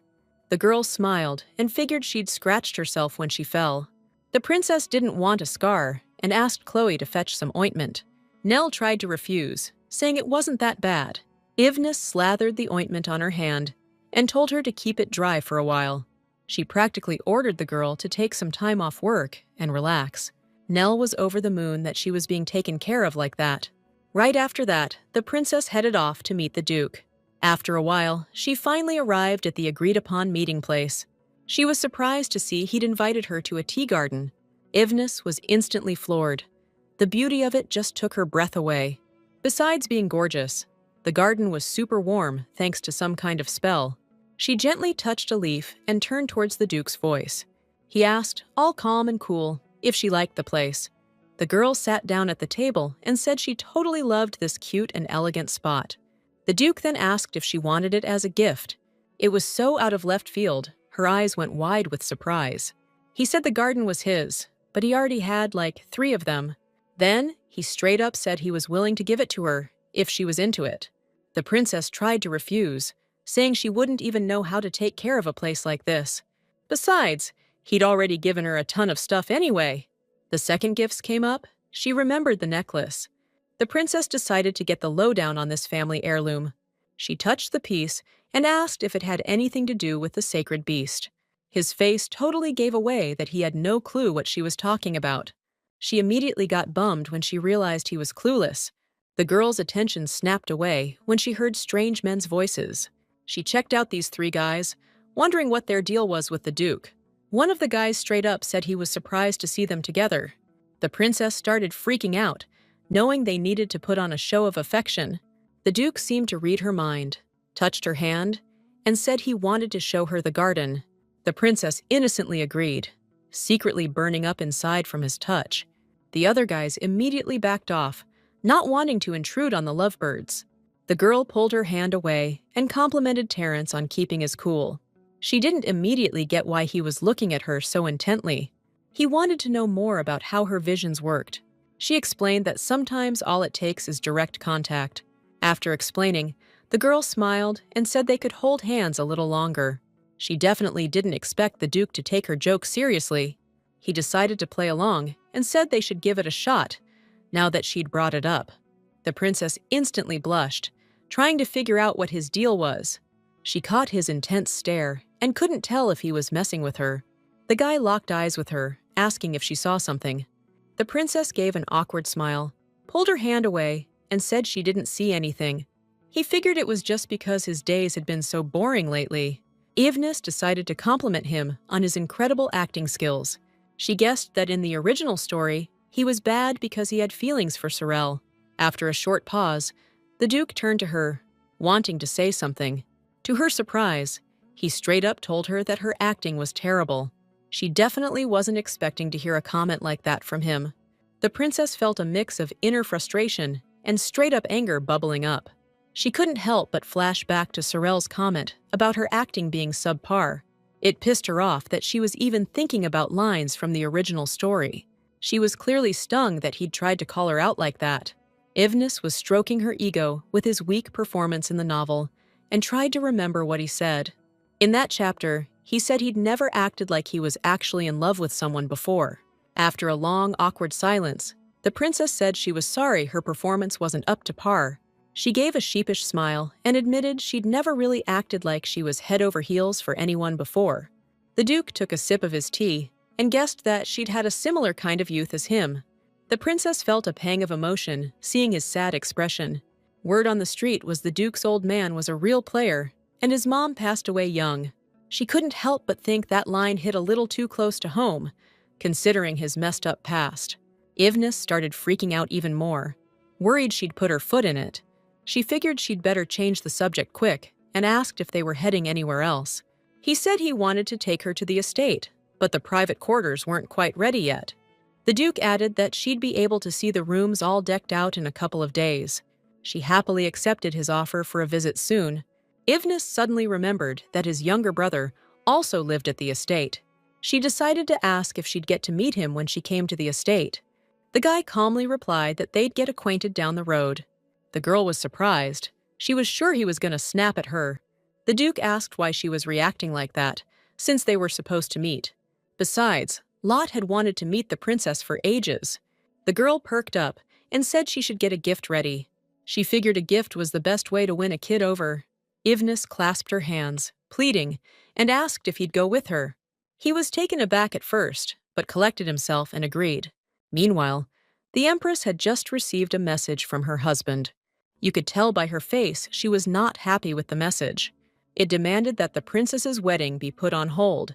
Neither she nor his assistant understood the reason for such a sudden decision. She used to think it would be better for everyone if Evenus got married sooner rather than later. She figured it had something to do with their, complicated situation. The late Empress was a princess from another country, raised with love. The second she married into the empire, her life became lonely and miserable. On top of that, the emperor wasn't in love with his wife, but with his mistress. Eventually, she passed away from a broken heart. Stepmom thought Eve was supposed to end up the same way, but things have taken a weird turn. She definitely wasn't expecting them to be chatting all sweet, like they were actually a couple. Even so, the Empress still didn't get why her husband was taking things this far. She figured the Duke's power could grow if Eve married someone else. That woman couldn't let the Duke fall for Evenus. She crumpled the note in a rage, cursing the Emperor for his order. The guy mentioned that Princess Eve hadn't been feeling well lately. He wondered if she'd fully recovered in that time. The woman smirked, all sly. and said it would be a shame if she got sick. She made a big decision, thinking Eve getting sick would help call off the wedding. A few days later, Ivanus was finally able to visit the estate. She held her breath when she realized the carriage had finally arrived. She decided to wear an elegant blue dress on this cold winter day. The Duke was right there to greet her the second she stepped into the carriage. He dropped to one knee immediately, kissed her hand, and thanked her for coming. The Duke turned and pointed out his younger brother, who was standing behind him. The boy blushed, caught off guard, and greeted the princess. The princess smiled sweetly, happy they were finally meeting. She told him she'd brought him a gift and suggested he take a look. The girl presented him with a gorgeous model ship, which he totally loved. The princess had heard he wanted to become an admiral, so she got him a replica warship. Lot said that he'd also prepared a wedding gift for her. He shyly asked her to let him know if she wasn't happy with it. So, the girl agreed to check out the gift and ended up getting invited inside. Turns out, Lot had prepped 2 figurines, the Duke and the princess. The princess was blown away by the detail on those 2 dolls. She took a good long look at the 2 happy, cheerful little figures. She was seriously surprised at just how detailed the figurines were. Lot proudly popped open a little chest to show off the materials he'd used. Ivnis touched this weird goo that definitely wasn't any kind of glue she knew. She pulled her finger back, surprised, and asked what the heck it was. The girl saw the prototypes for the final figure and noticed they looked like, well, something less than flattering. Turns out, he'd been asking the knights to describe her looks before he started making the figurine. They always said she looked mean and reminded them of a monster. On top of that, they said her hair stuck out all over the place like snakes. The girl awkwardly looked away, feeling guilty that that's what they thought of her. Turns out, he based the final figurine on what Terence said. She was surprised by how beautiful the Duke described her. She saw Lot's hesitation and said she really loved the gift. He smiled brightly and promised to finish the figurines before the wedding to give to her. The boy was sure she'd love the room they prepared for her. She said goodbye to Lot and said she'd be looking forward to his gift. She happily noticed that he treated her way better than she expected. The princess couldn't help but wonder how highly the Duke spoke of her. The next second, she was blown away by the size of her room. She never imagined they'd prepare such a lavish room for her. The maid told her to let her know if anything wasn't to her liking. This room was even bigger than the one she had back at the palace. She happily noted that she loved absolutely everything about it. The girl asked the maid if the Grand Duke was in the North Garden. He was standing by the family crypt, lost in childhood memories. He woke up one night and saw his father heading into another room. That same night, he learned something really bad had happened to his mother. Barely a couple days went by, and he was already at his mom's funeral. Terence watched the ceremony, lost in thought, like he couldn't even cry. He looked up at the woman holding his hand and saw pure hatred in her eyes. Today, he came to lay a bouquet of flowers on her grave. He saw the smiling princess and asked if she'd checked out her room yet. The girl glanced at him and said her room was amazing. She took a few steps forward and noticed that same bouquet on the former duchess's grave. The princess clearly wasn't expecting him to keep those flowers she gave him. She remembered that yesterday was the anniversary of the Grand Duchess's death. The Duke just kept staring straight ahead, saying nothing. He decided to change the subject, said he wouldn't have to head south after all. Turns out the Emperor kinda jumped the gun on that whole rebellion thing. He was convinced it was a setup and decided to call off the deployment pronto. The Duke closed his eyes, said he'd just received some new intel. He found out Sir Gyron had a little powwow with the Empress, which means she might have gotten a message from the Emperor himself. After such a long day, the princess finally made it back to her palace. She stared thoughtfully at her reflection as they brushed her hair. She couldn't stop thinking about that message the Emperor sent. The Duke told her not to sweat it, said any rumors floating around wouldn't hurt her. She was on board with that, and figured it'd be tough to pin anything on the Duke. Even so, she doubted the Emperor would just drop the whole wipe them out thing. She sighed, totally drained, knowing she had to get to the bottom of this before it was too late. The princess spun around, surprised, when she felt a comb hit her hair. To her surprise, it was that maid brushing her hair. Ivnis realized she was forgiven, then told her to hand over the comb and get lost. The second she touched the maid's hand, she got hit with another vision. She stared thoughtfully at this weird place. looked like a warehouse or something. She accidentally overheard some maids talking about adding something to something else. The girl saw Lana reporting back to the head maid about a job well done. Her first thought was that Lana was planning to screw Nell over again. The maid suddenly claimed the princess started yelling because of a headache after indulging. They were talking about a concentrated potion made from certain leaves. The head maid said she got it from the empress herself. The princess went white as a sheet, realizing her stepmother was poisoning her. Just as she started to dwell on it, she snapped back to reality. She kept her cool and just said she was feeling a little tired. After that, she ordered Lana to get out of her room. Now she knew the maid would soon be slipping the potion into her food, which would give her a killer headache. It was a total shock to her that her stepmother was behind it all. She knew they'd try to paint her as sick to postpone the wedding.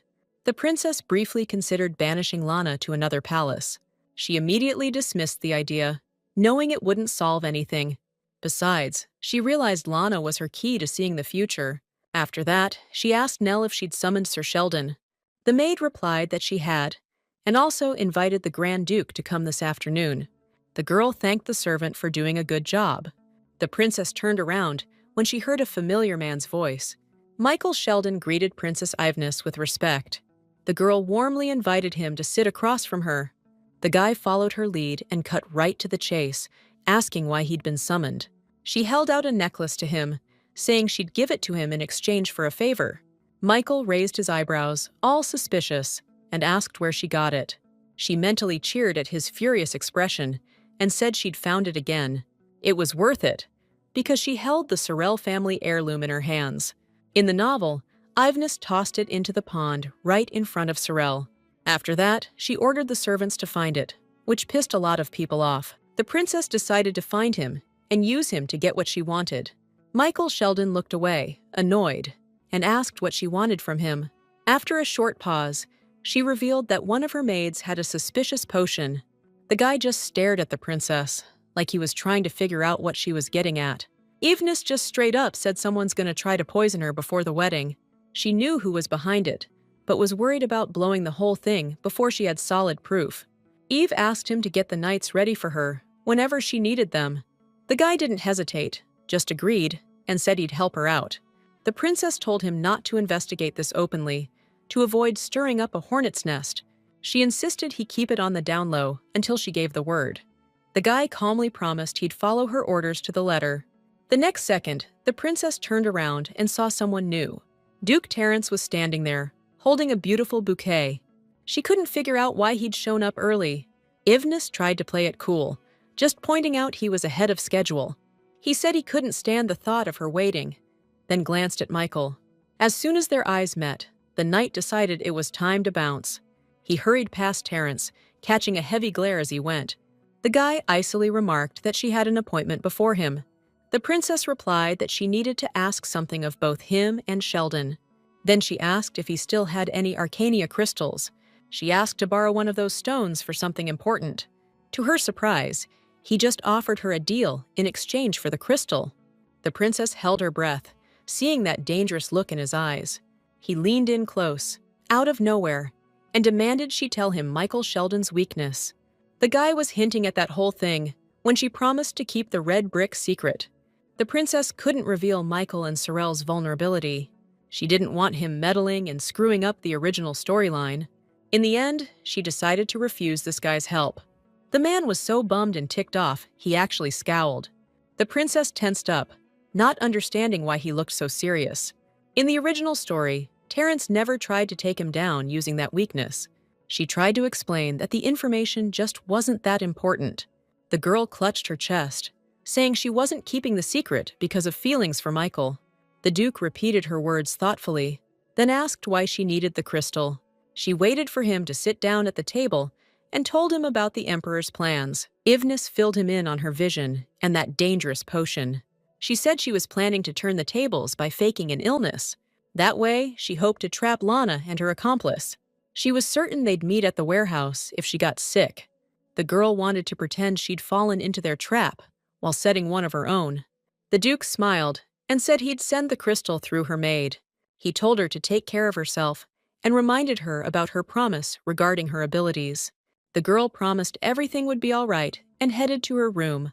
She thoughtfully examined the arcane crystal bracelet on her wrist. She was fascinated by the crystal's power, and that made her want more of them. She was pulled away from admiring the bracelet when she heard a voice. The girl looked up and realized Lady Diana was standing in front of her. The guest sincerely thanked her for her concern and said she was feeling better. Eve told her that she'd been practicing her embroidery lately. She touched a part of the embroidery with her finger and said she just couldn't get it right. Diana smiled and offered to help her learn an easier way to embroider. The princess happily agreed and started Diana's lesson. In just a couple of minutes, Ivness managed to create a beautiful design on the fabric. The girl looked at the fabric and wondered if everyone in her family had crafting skills. She couldn't help but imagine Terence trying to embroider something. Diana decided to lighten the mood and asked if she'd given any thought to the wedding dress. The princess explained that she'd been asked to sketch out a design for the dress. Diana cheerfully offered to help her create the design for the dress. The princess supported her idea and started bringing her imagination to life on paper. The next moment, she showed off a version that was, not exactly perfect. Diana tried to hide her surprise and called the drawing cute. The princess admitted that she was really bad at crafts, but Diana encouraged her. She said the dress needed some bling and offered to spice it up. Ivness pointed out that her touch made the dress look way classier. She decided to stick with the detailed design Diana suggested. Nell suddenly burst into the room, announcing the crown prince was here. The princess was surprised, since he'd said he was swamped. The next thing you know, the crown prince is already in her room. He glanced at Ivness's guest and asked who the heck this girl was. Diana instantly blushed and greeted him, looking down. The princess suddenly remembered Arantine had no clue who Diana was. She knew that kind of aloof reaction from the prince could sting. She jumped right in, saying Diana was helping her design a dress. The guy played it cool, just said he hadn't seen her in ages and was glad she was doing well. The princess smiled, relieved that crisis was averted. She glanced at Lady Diana, who was blushing like crazy, totally red-faced. Ivness froze, totally confused, trying to figure out why she looked like that. Before she could say anything, the girl said she'd be right back. The guy decided to ignore Diana's reaction and mentioned that Iv was working on some embroidery. He tried to say it was actually turning out pretty good. Right after that, he said he was planning on heading back to the front lines as soon as the snow stopped. The girl forced a smile and told him not to worry about her. She already knew that in the original story, he didn't return until Eve's wedding. She needed him to figure out the potion, but he hadn't shown his face once in all 4 tea parties. Ivness was deep in thought about exactly when she should slip the potion in. Arantine noticed her hesitation and asked if something was bothering her. He guessed that it might have something to do with the Grand Duke. The girl immediately thought that this was the real reason he came. He said that this guy was trouble, even if she was sweet on him. She tried to argue, but he just told her to come to him if she needed help. The princess was stunned, because in the original story, he hated her guts. He apologized for showing up unannounced, and then headed off to take care of business. Arantine slowly walked out of the room, giving Lady Diana one last nod. As soon as he was gone, Diana let out a tired sigh. The girl confessed she was embarrassed to be seen looking like that. That comment made the princess realize her friend's self-worth was way lower than she thought. Ivness told her she was already amazing and suggested they finish the dress. She stared at her friend, trying to figure out why she liked Arantine so much. They ended up working on the dress until evening came. As soon as Ivness was alone, Lana decided to bring her some tea. She saw the girl in the doorway and told her to come in. The princess noticed her hands were shaking something fierce. She immediately figured Lana would try to slip her the potion today. The girl decided to get rid of the maid and asked her to draw a bath. As soon as the maid left the room, she started her check. Out of habit, she slipped the gemstone bracelet off her wrist. After that, she removed a bead and dropped it into a cup of the drink. She smiled when she realized the potion was in there, and it was time to put her plan into action. A few days later, Lana started hearing new rumors from the maids. They were talking about how the princess had been having headaches nonstop for days. Lana listened to them gossiping about her condition and knew it was time to make her move. She snapped at the maids, telling them to get back to work instead of flapping their gums. The girl was pissed that the princess wouldn't call for a doctor. She decided to ask about it herself, since the promised time was almost up. Lana went to her boss and told her about the princess's pain. The woman repeated the same line that Eve saw in her vision. She slammed a bag of coins on the table and ordered Lana to get out of the mansion before the wedding. Lana smirked, hoping the princess wouldn't, kick the bucket. After that, she headed towards the exit with the coins in her hand. She barely made it out of the storage room when knights appeared in the doorway. The women froze, realizing their scheme had been exposed. They definitely weren't expecting the Imperial Knights themselves to show up. The next day, Mikhail told me they nabbed them right at the meetup spot. The princess was stoked that everything went down exactly as planned. The arrest was a piece of cake, since the princess knew where they'd be. She had Nell and Chloe sniff out exactly when they were going to hold that meeting. The princess took a sip of her tea and asked if they'd ID'd the other woman. Mikhail said she's the Empress's personal maid. Ivnis was visibly surprised, not expecting her stepmother to be so careless. Looks like she thought Iv was such a chump that she could get away with anything. The girl found out the maids were locked up in the princess's palace dungeon. They needed to be taken to Imperial Knights HQ, but the Emperor had a mole there. She ordered Michael to guard them until she made a new decision. The girl held out a box to him, the one with the sorrel necklace inside. Michael frowned, deep in thought, and asked why the Empress was treating her like this. The girl refused to answer and just told him to tell everyone he was simply following orders. Michael had to back down, but he was still worried about the whole thing. He took the box and told her to let him know if anything like this happened again. And he added that next time, she wouldn't have to pay him. The girl immediately thought he saw her as some poor princess getting pushed around by her stepmother. She was stoked about her good luck and promised to remember his kindness. Then she got up and said she had somewhere she needed to be. Turns out she had to have a meeting with the crown prince. That same night, Ivnis showed up at his palace to talk things over. The knight was clearly surprised to see the princess at this hour. He greeted the proud, smiling girl who came on business. She learned that both the crown prince and the empress were in the same room right now. The second she walked in, she heard the empress going off about the, situation with her maid. The crown prince said he didn't know what she was talking about and told her to chill. He then turned around and saw that Iv was also there in the office. The princess confessed that she invited the empress to tell her something important. She announced that a certain maid was caught trying to, let's just say, spice up her tea. The prince did a double take, like he couldn't believe what he was hearing. She explained that her maid was cleaning Lana's room and found a suspicious little bottle of potion. After that, she used a crystal and found out someone had been slipping the potion into her tea. The new maid explained that the potion wasn't life-threatening, but it did cause killer migraines.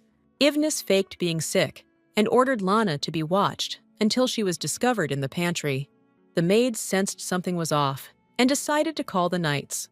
The empress tried to shut her down when she started talking about an accomplice. The princess held her breath and brought up the knight's report. She shot the woman a hurt look and said the maid was from her palace. The empress recoiled like she'd been splashed with boiling water. The prince, stone-faced, wanted to know where the accomplices were being held. He ordered them shipped to the precinct for a real grilling.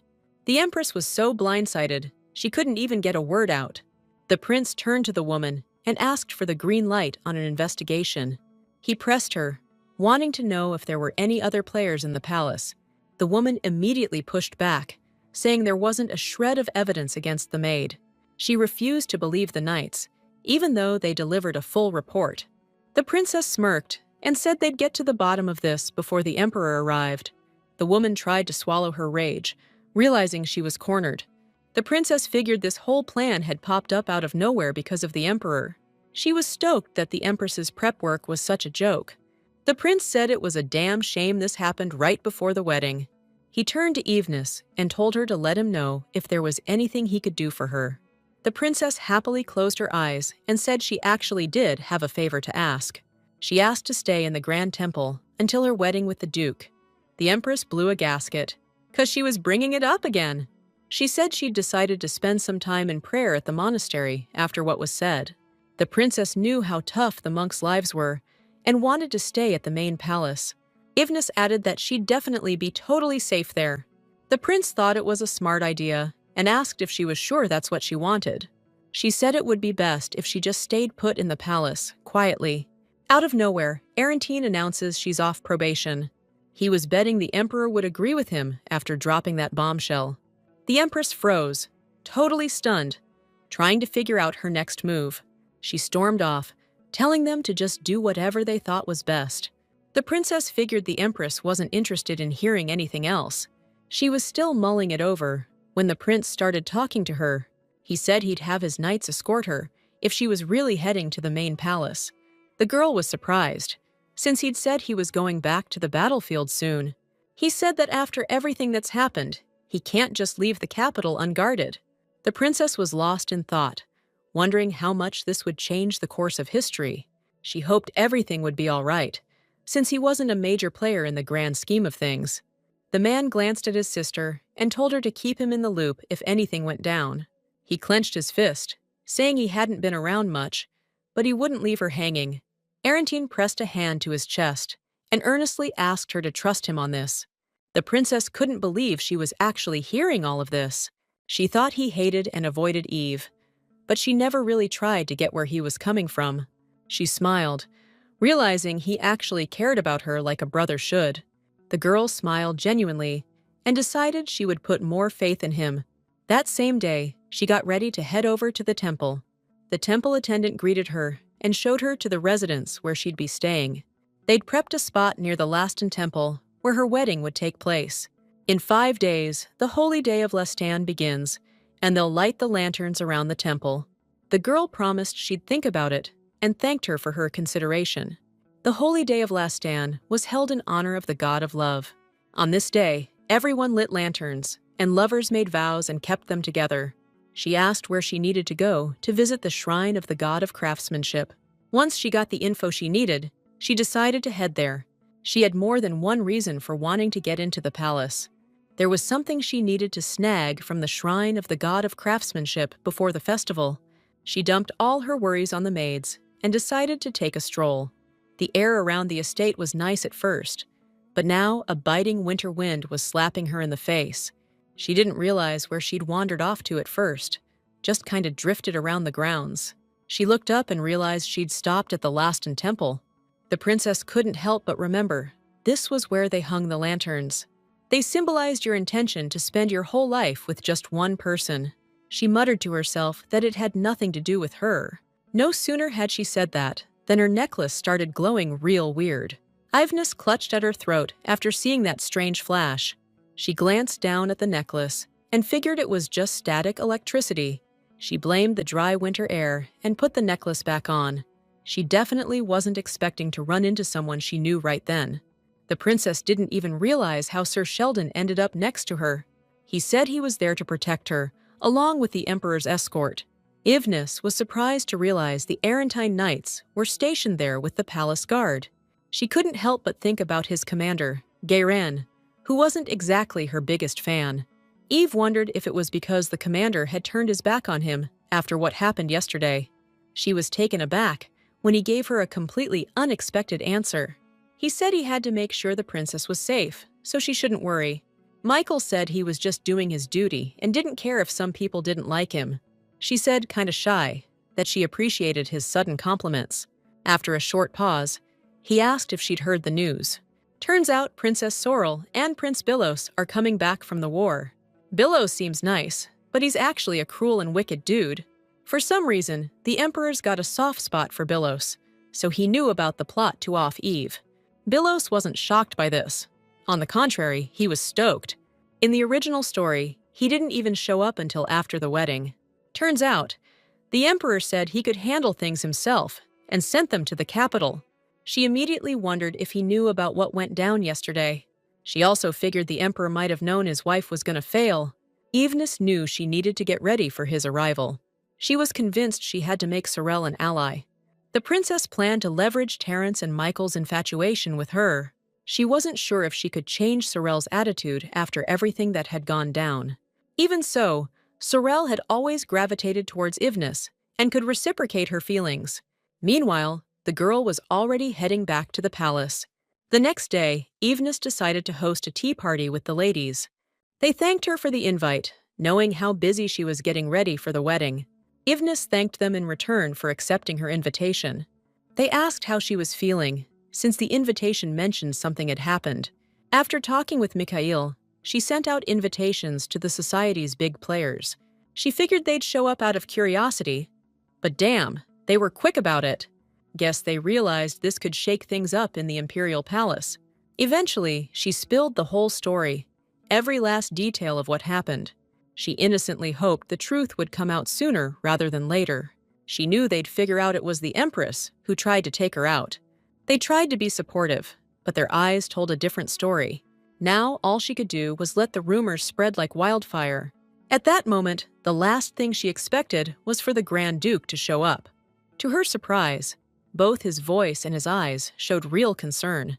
He dropped to one knee, begging forgiveness for his rough entrance. Terence said he was genuinely sorry he couldn't protect her. The ladies present were stunned by how open he was being. The princess got flustered and replied that she was all right. She was amazed at how convincing his act was. He said he'd brought his knights and promised to check on her safety every day. He apologized to everyone for showing up unannounced and causing a disturbance. Besides, the Duke subtly hinted that it was time for them to leave. After those words, the ladies quickly got up, remembering their important engagements. They hurried out of the room, gossiping about how the rumors were true. Terence watched them go, lost in thought, like he wanted to say something. His whole demeanor shifted, and he grilled her about why she went to the temple instead of the Emperor's villa. Terence saw she was annoyed and asked if something was bothering her. The girl set her cup down and said she came here to find something out. She also learned that he wouldn't have to leave after the wedding if things down south went smoothly. He said he'd have to leave the capital for a couple of days soon. The princess asked if he came to flaunt their relationship to everyone. The Duke looked away, lost in thought, and said there was another reason too. Then, he put his hand over his heart and announced he was leaving. The princess watched him go, like she couldn't quite process what just happened. Duke Terence bounced out of here right after that little chat. The princess glanced out the window and saw Lady Diana waiting in the reception room. She was there to let her know the wedding dress designs were ready.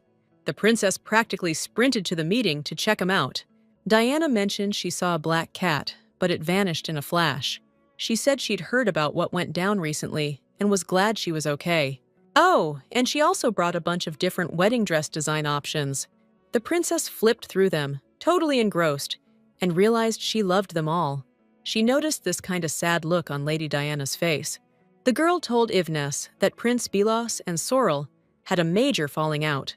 Word on the street was they had a major blow-up about executing prisoners of war. And that's why the princess got put on probation. They clashed in the original story too, but Sorrel never got probation. The princess started thinking about how her actions were changing everything. She's messed with the plot big time just to survive, but who knows where it's headed. Diana asked if she was planning on staying put until the wedding. Sounds like she's stoked about seeing Eve more often than just around the palace. She added that the view of the Laston Temple is killer from here. Diana mentioned that if you write your sweetheart's name inside a flower lantern, your wish is guaranteed to come true. The lantern's supposed to be for wishing for forever love, and she wondered if she'd launch one with Terence. The princess immediately imagined how the guy would react. During their conversation, she found out Diana had also been at the festival. Ever since then, Eve tried to see a new vision, but there was no future where Diana lived. Even so, she refused to give up hope that she could change things. The princess flashed a bright smile and suggested they go to the festival together. She said they could grab dinner during the celebration and then check out the lanterns. Just then, she felt that familiar little tingle at the back of her neck again. Looks like Diana noticed the gemstone starting to glow too. The princess explained it was a family heirloom from the Grand Duke's house. She realized all the changes started after it changed color. Now she was even more curious about what kind of stone that was in the jewelry. That evening, she thanked the maid for unpacking her things. She felt awkward asking, but she asked her to stay with her for the night. Chloe agreed when she heard there was a place she wanted to go at dawn. After that, she thanked Chloe for agreeing to help. On the way to their room, they ran into Nell, who had discovered a storage closet. There wasn't anything in it except some unused junk.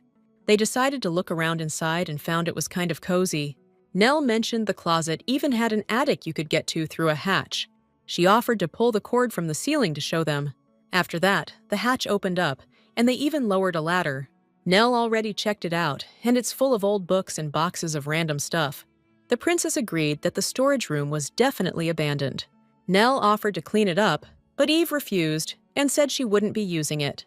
Even so, she thought it could be a good hiding spot. That same night, she decided to sneak out of the room. She quietly knocked on the door, and a sleepy Chloe came out. The princess apologized for having to disturb her rest. She said they needed to go through the garden and get to the chapel next to the temple. Eve was sure it wouldn't take long, since there wasn't any security. The girls froze solid when Chloe heard footsteps. The princess instantly suggested hiding in the bushes and spotted a knight. She figured right away that he must have seen the light from her lamp. Ivnis squeezed her eyes shut, scared. Trying to think of a plan, fast. Her eyes popped open when she heard a voice she knew. The princess saw Michael had shown up and was questioning the knight. The guy explained he saw a light deep in the garden and came to investigate. Michael told him he'd check out the area so he could patrol outside. As soon as he left, Michael turned to the princess and told her she could come out. They had no choice but to step out of their hiding spot. He decided to find out why she was wandering around here so late. She replied that she had some personal business to take care of at the chapel. The princess insisted he shouldn't interfere and asked him to be understanding. After a short pause, he agreed not to stop them. She thought she'd gotten off easy, but he offered to escort her. Looks like Ivnis wasn't expecting to pick up another tag-along. Sir Sheldon insisted on ensuring her safety along the way. She couldn't exactly tell him that Chloe was a top-notch bodyguard. Ultimately, she agreed to his unwelcome condition. Chloe tried to get her attention, but she said everything was fine. She said she'd let him escort her, but only under one condition. Eve insisted that he not ask what she was doing, and that he keep everything a secret. The guy agreed, and they headed to the chapel in silence. The princess was surprised to find the sanctuary way gloomier than she'd expected. The god of craftsmanship was considered tainted, so no one ever sought him out. This temple was off-limits to regular folks, which is why she decided to check the archives. Sir Sheldon pointed her to a door and suggested she go through it. He said he'd worked at the temple briefly when he was younger and knew it well. This info was already mentioned in the original story, which just highlighted who he really was. Even the way he looked was more like a priest than a knight. No sooner had they headed down the stairs than they spotted a door. The princess cracked the door open and told them to hang back outside. Lamp in hand, she ventured forward and noticed this weird-looking room. She was trying to find anything cool amidst the dusty shelves. After a couple of seconds, she finally noticed a brick that was a different color. Turns out, it was a mechanism that only responded to the royal family's blood. Inside, she found these massive roots from the sacred tree, crawling all over the walls. After a while, she finally found a crack where some kind of substance was seeping out. Getting to the inner temple to snag some of that tree sap was exactly what she wanted. It flowed from the roots of the sacred tree and had incredible healing power. According to the original story, Sorel finds him in 2 years. After that, she sells him to the merchant guild to pay for her living expenses. For Eve, this juice was vital, since she was constantly in danger. She mentally apologized to Sorel and promised to pay her back. After that, she rushed back and said everything was fine. She brushed the dust off her robe and felt Michael's gaze. The princess asked if he was curious about what happened inside. He only asked if there would be any nasty repercussions from her actions. The princess put on a thoughtful face and said it wasn't a big deal. He said he wouldn't pry, and that his duty was to protect the princess. He added that he wasn't worried about anything as long as she was safe and sound. After a short pause, he said he understood how crazy things were with the emperor's business. She was surprised to realize he actually felt sorry for her right now. She knew he probably did think she was pathetic, seeing her all alone like this. As soon as she saw the sunrise, she wondered if Michael knew Sorel was back. He stopped and asked if she was planning on seeing the princess. She looked down, saying there were a lot of things she wanted to apologize for. He turned around and decided to ask why she hated Sorel. From his point of view, the princess didn't seem like someone who'd hurt a fly. The princess considered mentioning the reason from the novel's story. After a short pause, she chalked it up to plain old jealousy. The girl looked down, defeated, and said Sorel had everything she ever wanted. She had a beautiful personality, holy powers, and everyone's love and attention. Unlike her, Evenus was younger and considered a dud saint. That's why she was jealous of Sorel, who everyone actually loved. This jealousy festered into resentment because she couldn't be like Sorel. Even in her past life, she felt envy and bitterness seeing happy families. She knew better than anyone how despair can make you feel utterly worthless. Eve sighed, knowing it wasn't right to hurt others because of it. Michael stated that the princess had truly suffered all these years. Even so, the guy added that he knew the feeling. He figured it was tough having a brother or sister who's good at everything. The princess was floored by what Michael just said. It made her think that he knew Terrence was his half-brother. The girl straight up asked him if he had a brother. Michael thoughtfully replied that it was true, even if they were half-brothers. Evenus went silent, stunned, trying to figure out when he found out. She wanted to grab him by the shoulders and ask where he got that info, but she couldn't. Michael held out a leather pouch and offered to personally return Sorel's necklace. Evenus was surprised, since she figured the princess wouldn't even want to see her. Mikhail smiled, saying Sorel wouldn't hold a grudge about it. She couldn't help but wonder if Sorel had ever hated her. Evenus wanted to ask Mikhail what made him so sure. She was about to ask, but a familiar male voice cut them off. Standing before them was the Duke, looking pissed and agitated all at once. The princess froze, realizing how messed up this whole scene looked. Just this morning, they'd agreed to meet in a more private setting. Evenus couldn't figure out why she felt so awkward all of a sudden. She tried to put the Duke at ease with some dumb small talk about the food. He just coldly replied that he was fine, and she should eat something herself. Evenus couldn't help but notice how bummed out her fiancé was. He brought up how he said he'd stick around here before heading to the capital. Evenus remembered that, but she wasn't expecting him to show up so early. She asked him to understand, saying she was just double-checking something. She tried to explain that she'd gone out with Chloe at dawn to grab something. He remembered the maid being with her and asked what exactly she was looking for. Evenus placed a small bottle of sacred tree root juice on the table. You can only harvest it 5 days before the holy day of Enshi, right before sunrise. The Duke wanted to know where she got that kind of intel. She explained that he wouldn't know about the juice because she learned about it through, let's just say, a special insight. Finally, it hit him.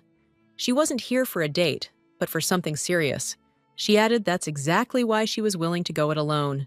Meeting Sheldon on the way to the chapel? The girl called it a coincidence. She wanted to clear that up, avoid any confusion. The Duke bought her story and asked if there was a reason they knew each other so well. Evenus felt flustered, because she didn't want to spill the real reason. Every time Michael's name came up, the air just seemed to get colder. She figured it'd be bad form to bring up their history first. Eve just decided to vaguely apologize and say Sir Sheldon would be helping him out down the line. The Duke smirked and said she was terrible at lying. He saw she was upset and told her he believed she wasn't lying. His gaze darkened as he realized she was holding something back. The man's icy tone instantly put the princess on edge. She couldn't fool him with half-truths, but she couldn't reveal everything she knew either. All she could do was pretend she'd found out they were half-brothers.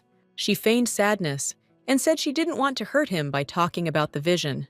Evenus apologized for him not liking her being secretive. The man got angry and said she misunderstood him and that he and Sheldon weren't connected in that way. As soon as she started to say that's not what she meant, he cut her off, saying he was just kidding. He understood how tough it must be to be around someone who can see secrets. Even after everything, Evenus genuinely believed he would help Terrence down the line. Mikhail had said he wanted to help his half-brother. She silently begged him not to suspect her, since she was going off the original story. Eventually, Terrence heard her out and said he understood. He agreed and said Sir Sheldon really was his brother on their dad's side. Terrence asked her to keep it under wraps, since he thought he was the only one who knew. He fixed her with that icy stare and said there was something else. Out of the blue, he declared he didn't want Sir Sheldon anywhere near them. Terrence demanded it, no matter what she saw in her visions. She couldn't help but wonder if he was trying to hold Mikhail back. The girl couldn't believe he was talking about them, not the people. Evenus figured he was just worried about who would inherit the title. In this world, even kids born on the wrong side of the blanket had a claim. If Terrence kicked the bucket, Lot would get the title. But there were complications. Mikhail works for the Emperor, who could definitely use him as a tool. Terrence was afraid his family would become pawns in the Emperor's game. Still, she didn't get why he hadn't just taken Mikhail out of the picture already. At the end of the day, all she could do was accept Terrence's point of view. She promised to do what he wanted and reminded him she'd be a duchess soon. He was quietly stoked that they were on the same page and blushed like crazy. The princess picked up on his weird reaction right away. Nell came in and said a priest had arrived from the main building. He brought the paperwork for prepping the ceremony at the temple itself. The kid was shaking like a leaf, trying to say the high priest apologized for the delay. He was scared she'd blow a gasket because the report was late. She knew the real Eve would have been all over every tiny detail. She hurried to take the report and accidentally brushed the kid's hand. The next thing she knew, she felt the temple engulfed in roaring flames. It all happened so fast, she didn't realize it was a vision at first. She tried to brush away the fire that was consuming everything around her, except for her. She turned around and saw the exact house she was staying in. The princess didn't immediately get what the vision was trying to tell her. The next moment, she felt the house and the temple burning to the ground. Right after that, the girl snapped back to reality and her eyes flew open. The priest got spooked, thinking something was wrong. The girl smiled and said she'd look over the report later. She instantly realized the building in her vision was the temple where her wedding was supposed to be. She learned from Terrence that the temple was made of wood on the inside. That explained why the fire seemed so intense. Terrence noticed her acting weird, and then she told him about the vision. The guy asked if she'd seen anything else besides that. She explained it was nighttime, and there were lanterns everywhere. They both figured it'd go down on the day of the Rastana festival. This vision popped up the moment she was thinking about the wedding, handing over the papers. She started wondering if they'd torch the temple just to stop the wedding. Terrence, like he read her mind, said this wasn't just going to be about stopping the wedding. The girl was surprised and decided they should compare notes. She agreed that was way too high a price to pay, just to ruin a wedding. She admitted she couldn't be sure of anything yet, and the fire might be an accident. Terrence suggested they play it safe until they got more intel. He promised to visit her when he got back to the capital and told her to take care of herself. The princess promised to be careful and realized her tea had gone cold. Before leaving, Terrence pointed out that she even called him by his first name when they were alone. She used to call him Your Grace, but things are different now. Just remembering all those times made her eyes widen in shock. She apologized for being inappropriate and said she just felt comfortable around him. The princess couldn't believe she'd actually let her guard down around a guy like him. She figured he hated everything she'd said to him. But despite what she thought, those words brought a gentle smile to his face. He told her to call him whatever she wanted, and then he left. The princess blushed when she realized he was smirking just a little. The next day, she decided to check out the Rastan temple herself. It was so gorgeous.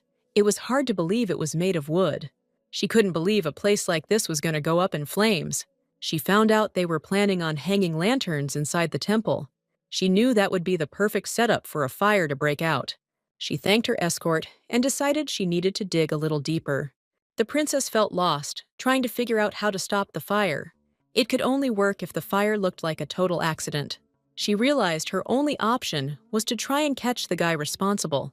The girl was visibly surprised to run into Sir Sheldon again. She said she'd decided to check out the temple before the wedding. She promised Terrence she'd avoid the night, but it was becoming impossible. He mentioned that the festival of Enshi was coming up soon. She wanted to see all the beautiful lanterns, but the thought of a fire freaked her out. She decided to ask if he was planning on making a lantern. The princess figured he'd be making one with Sorel, but he said he wasn't interested. He reminded her that he was going to be escorting her during the festival. She used to think it was about time he fell for Sorel. Michael decided to leave and told her to reach out if she needed anything. She said goodbye, secretly hoping things would work out between him and Sorel. The next second, Nell started shouting, drawing everyone's attention. She announced that the Grand Duke had sent her a special letter. The princess was surprised he'd sent a letter so soon after leaving.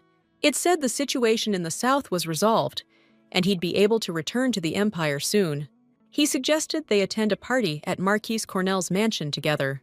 She hadn't been to a social event in ages, and was thrilled by the idea. The girl turned to her maid and asked for help getting ready for the party. That evening, the Grand Duke's carriage arrived to pick her up.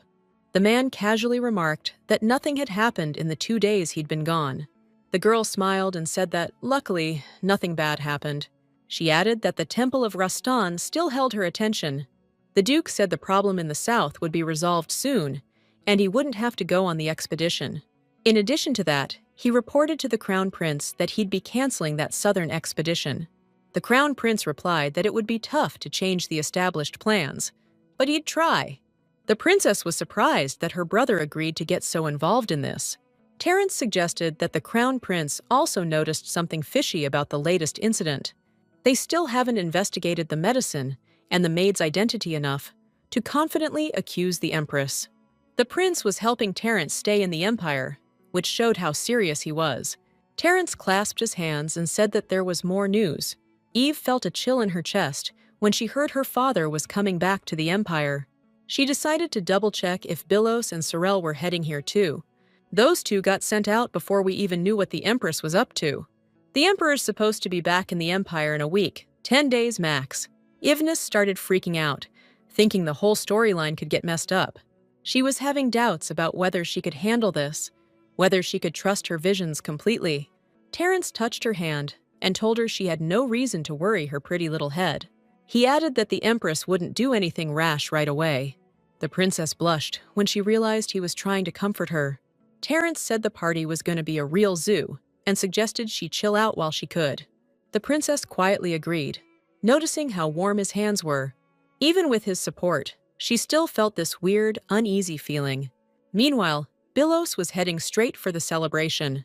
His assistant asked if he was really going to show his face there. He smirked and said he wanted to see his sister's reaction after all this time. After a while, Terence and Ivnis finally arrived at the formal party. The beautiful noblewomen instantly went silent when they saw them together. Their eyes immediately locked onto the Grand Duke and the princess. They were instantly convinced that all the rumors were true. The princess smiled proudly as they talked about the latest gossip. She was stoked that word about this whole thing had already spread among the nobles. One of the ladies walked up to the couple and told them they looked amazing together. Turns out, this mature lady was the hostess herself, the Marchioness Cornell. Ivnis thanked her for the invite and said the party was fantastic. The woman smiled sweetly and said she was becoming more beautiful every day. Ivnis knew she was just trying to smooth things over, afraid she'd ruin the party. The Marchioness decided to bring up the fact that the Duke was supposed to head off to battle soon. The guy said that while that was the plan, the situation down south had been resolved. The Marchioness asked if his presence wouldn't be needed after all. The princess smirked slyly and knew it was her turn to jump in. She snuggled up to the guy and said everything was exactly as she'd said it would be. Ivnis stroked his chest and said she worried sick every single day he was in battle. Nobody even knew she'd been training like crazy ever since Terence chewed her out. She was surprised at how stressed Terence looked. She figured she'd crossed a line and decided to apologize when they were alone. The guy pulled her close and said seeing the princess was more important than any mission. Marchioness Cornell blushed at all the passion and was happy for them. The princess felt like she was even a little creeped out by how fake it all seemed. She wondered if Terence had been practicing while she was away. The Marchioness decided to change the subject and asked if she was still staying at the temple. She casually dropped some rumors about a little incident at the Imperial Palace. Ivnis knew right away what the Marchioness really wanted to know. The princess put on a sad face and gave her the whole juicy story about the poisoning. The Marchioness feigned sympathy and asked what would drive someone to do that. Iv added that she was even more worried about the Empress, since the culprit was her personal maid. The Marchioness chimed in, guessing that the Empress must be incredibly distraught. She wondered if the woman was planning on sticking around the palace for the time being. The Marchioness tried to brush off the servant, but he kept pushing for her attention. The next second, she heard the sound of a man's footsteps approaching. The princess's eyes went wide when she heard the second prince had arrived. Bilos locked eyes with her, a real cocky look in his eye. Right away, the princess figured the emperor had ordered him to keep tabs on them. She wanted to blow him off, but he was one of the guys involved in the whole scheme. Eve brought up the poisoning incident, saying she was safe thanks to Terrence. Bilos thanked him, and Terrence, all lovey-dovey, said it was his duty. This whole romantic scene just left the second prince speechless. He was floored that all those rumors were actually on the level. The princess decided to keep the pressure on and grabbed Bilos' hands. She told him he should go smooth things over with the empress after everything that went down. He asked if she was getting all soft now that she's about to tie the knot. Ivnis was sure he was surprised by how suddenly she grabbed his hand like that. She kept squeezing his hands, hoping she'd finally get a vision. Bilos tried to leave, saying he had to get back to the emperor's palace. The princess tried to stop him, begging him to at least have some tea. He said everything was fine, and he shouldn't interrupt their time together. Bilos decided to end the conversation and squeezed her fingers. He made a show of kissing her palm and said he'd see her again soon. The princess told herself to forget about that and focus on the vision.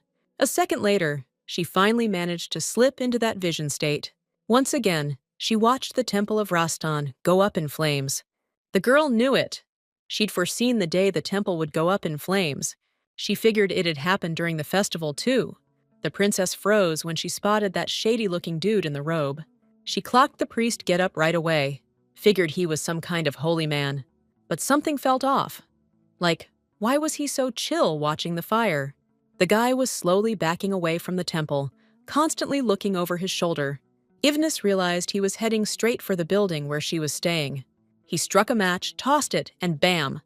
Her place was on fire too. The guy started lighting the lanterns, trying to spread the fire to her house. She was trying to figure out why he torched two places at once. The girl was taken aback when she noticed one seriously important detail. She glanced out the window and realized she'd been asleep inside the house.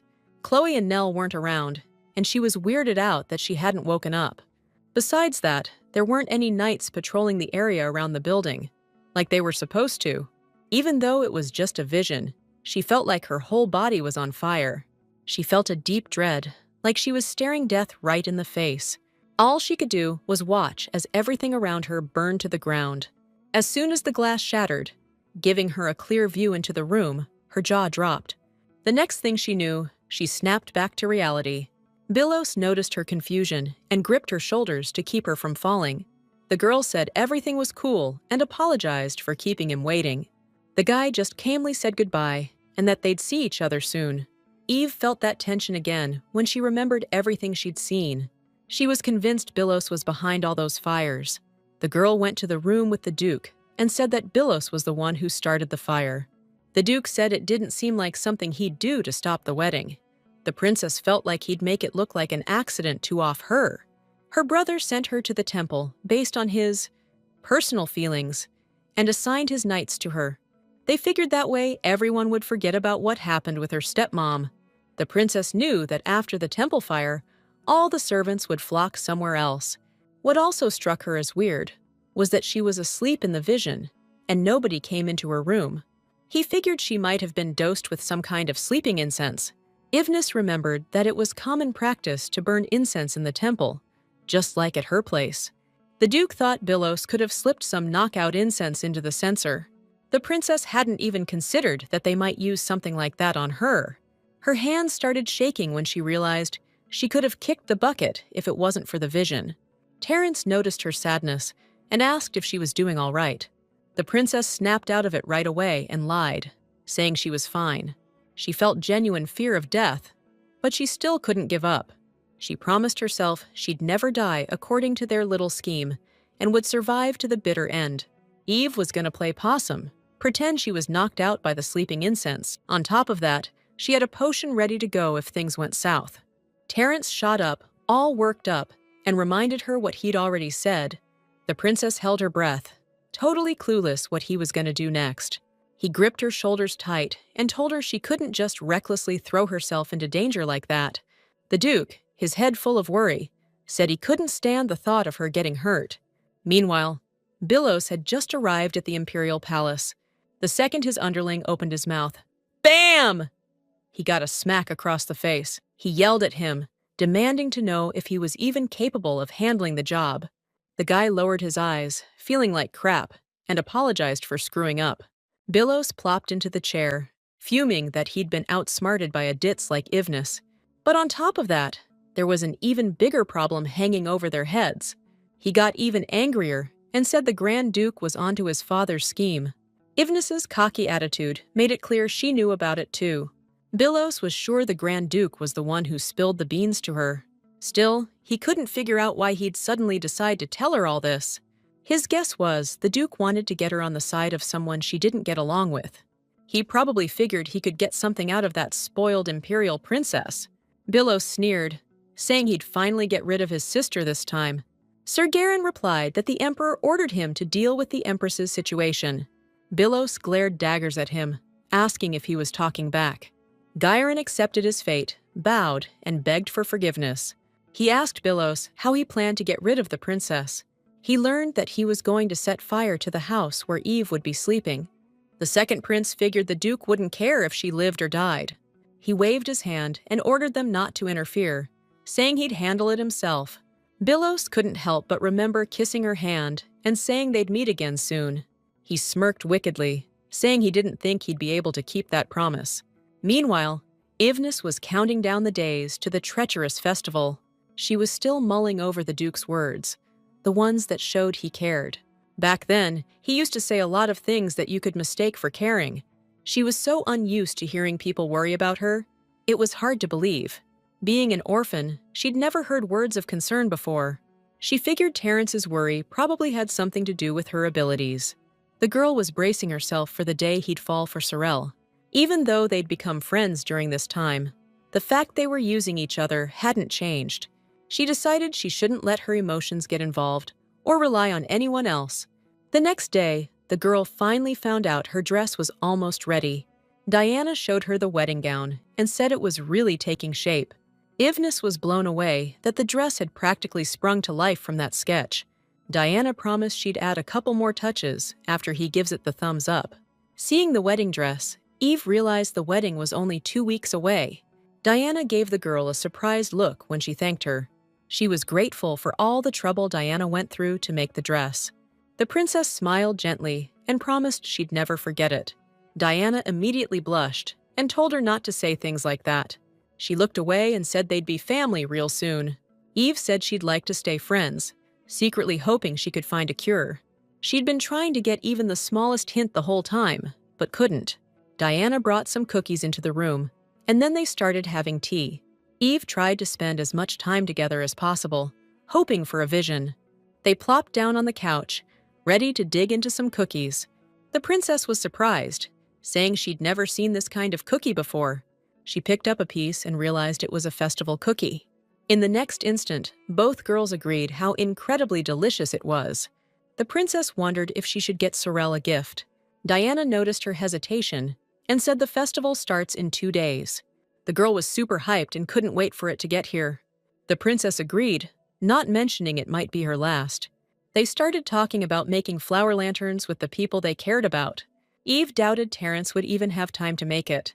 After a short pause, Diana offered to build that lantern with him. They went silent when they heard the Grand Chamberlain of the Imperial Palace had arrived.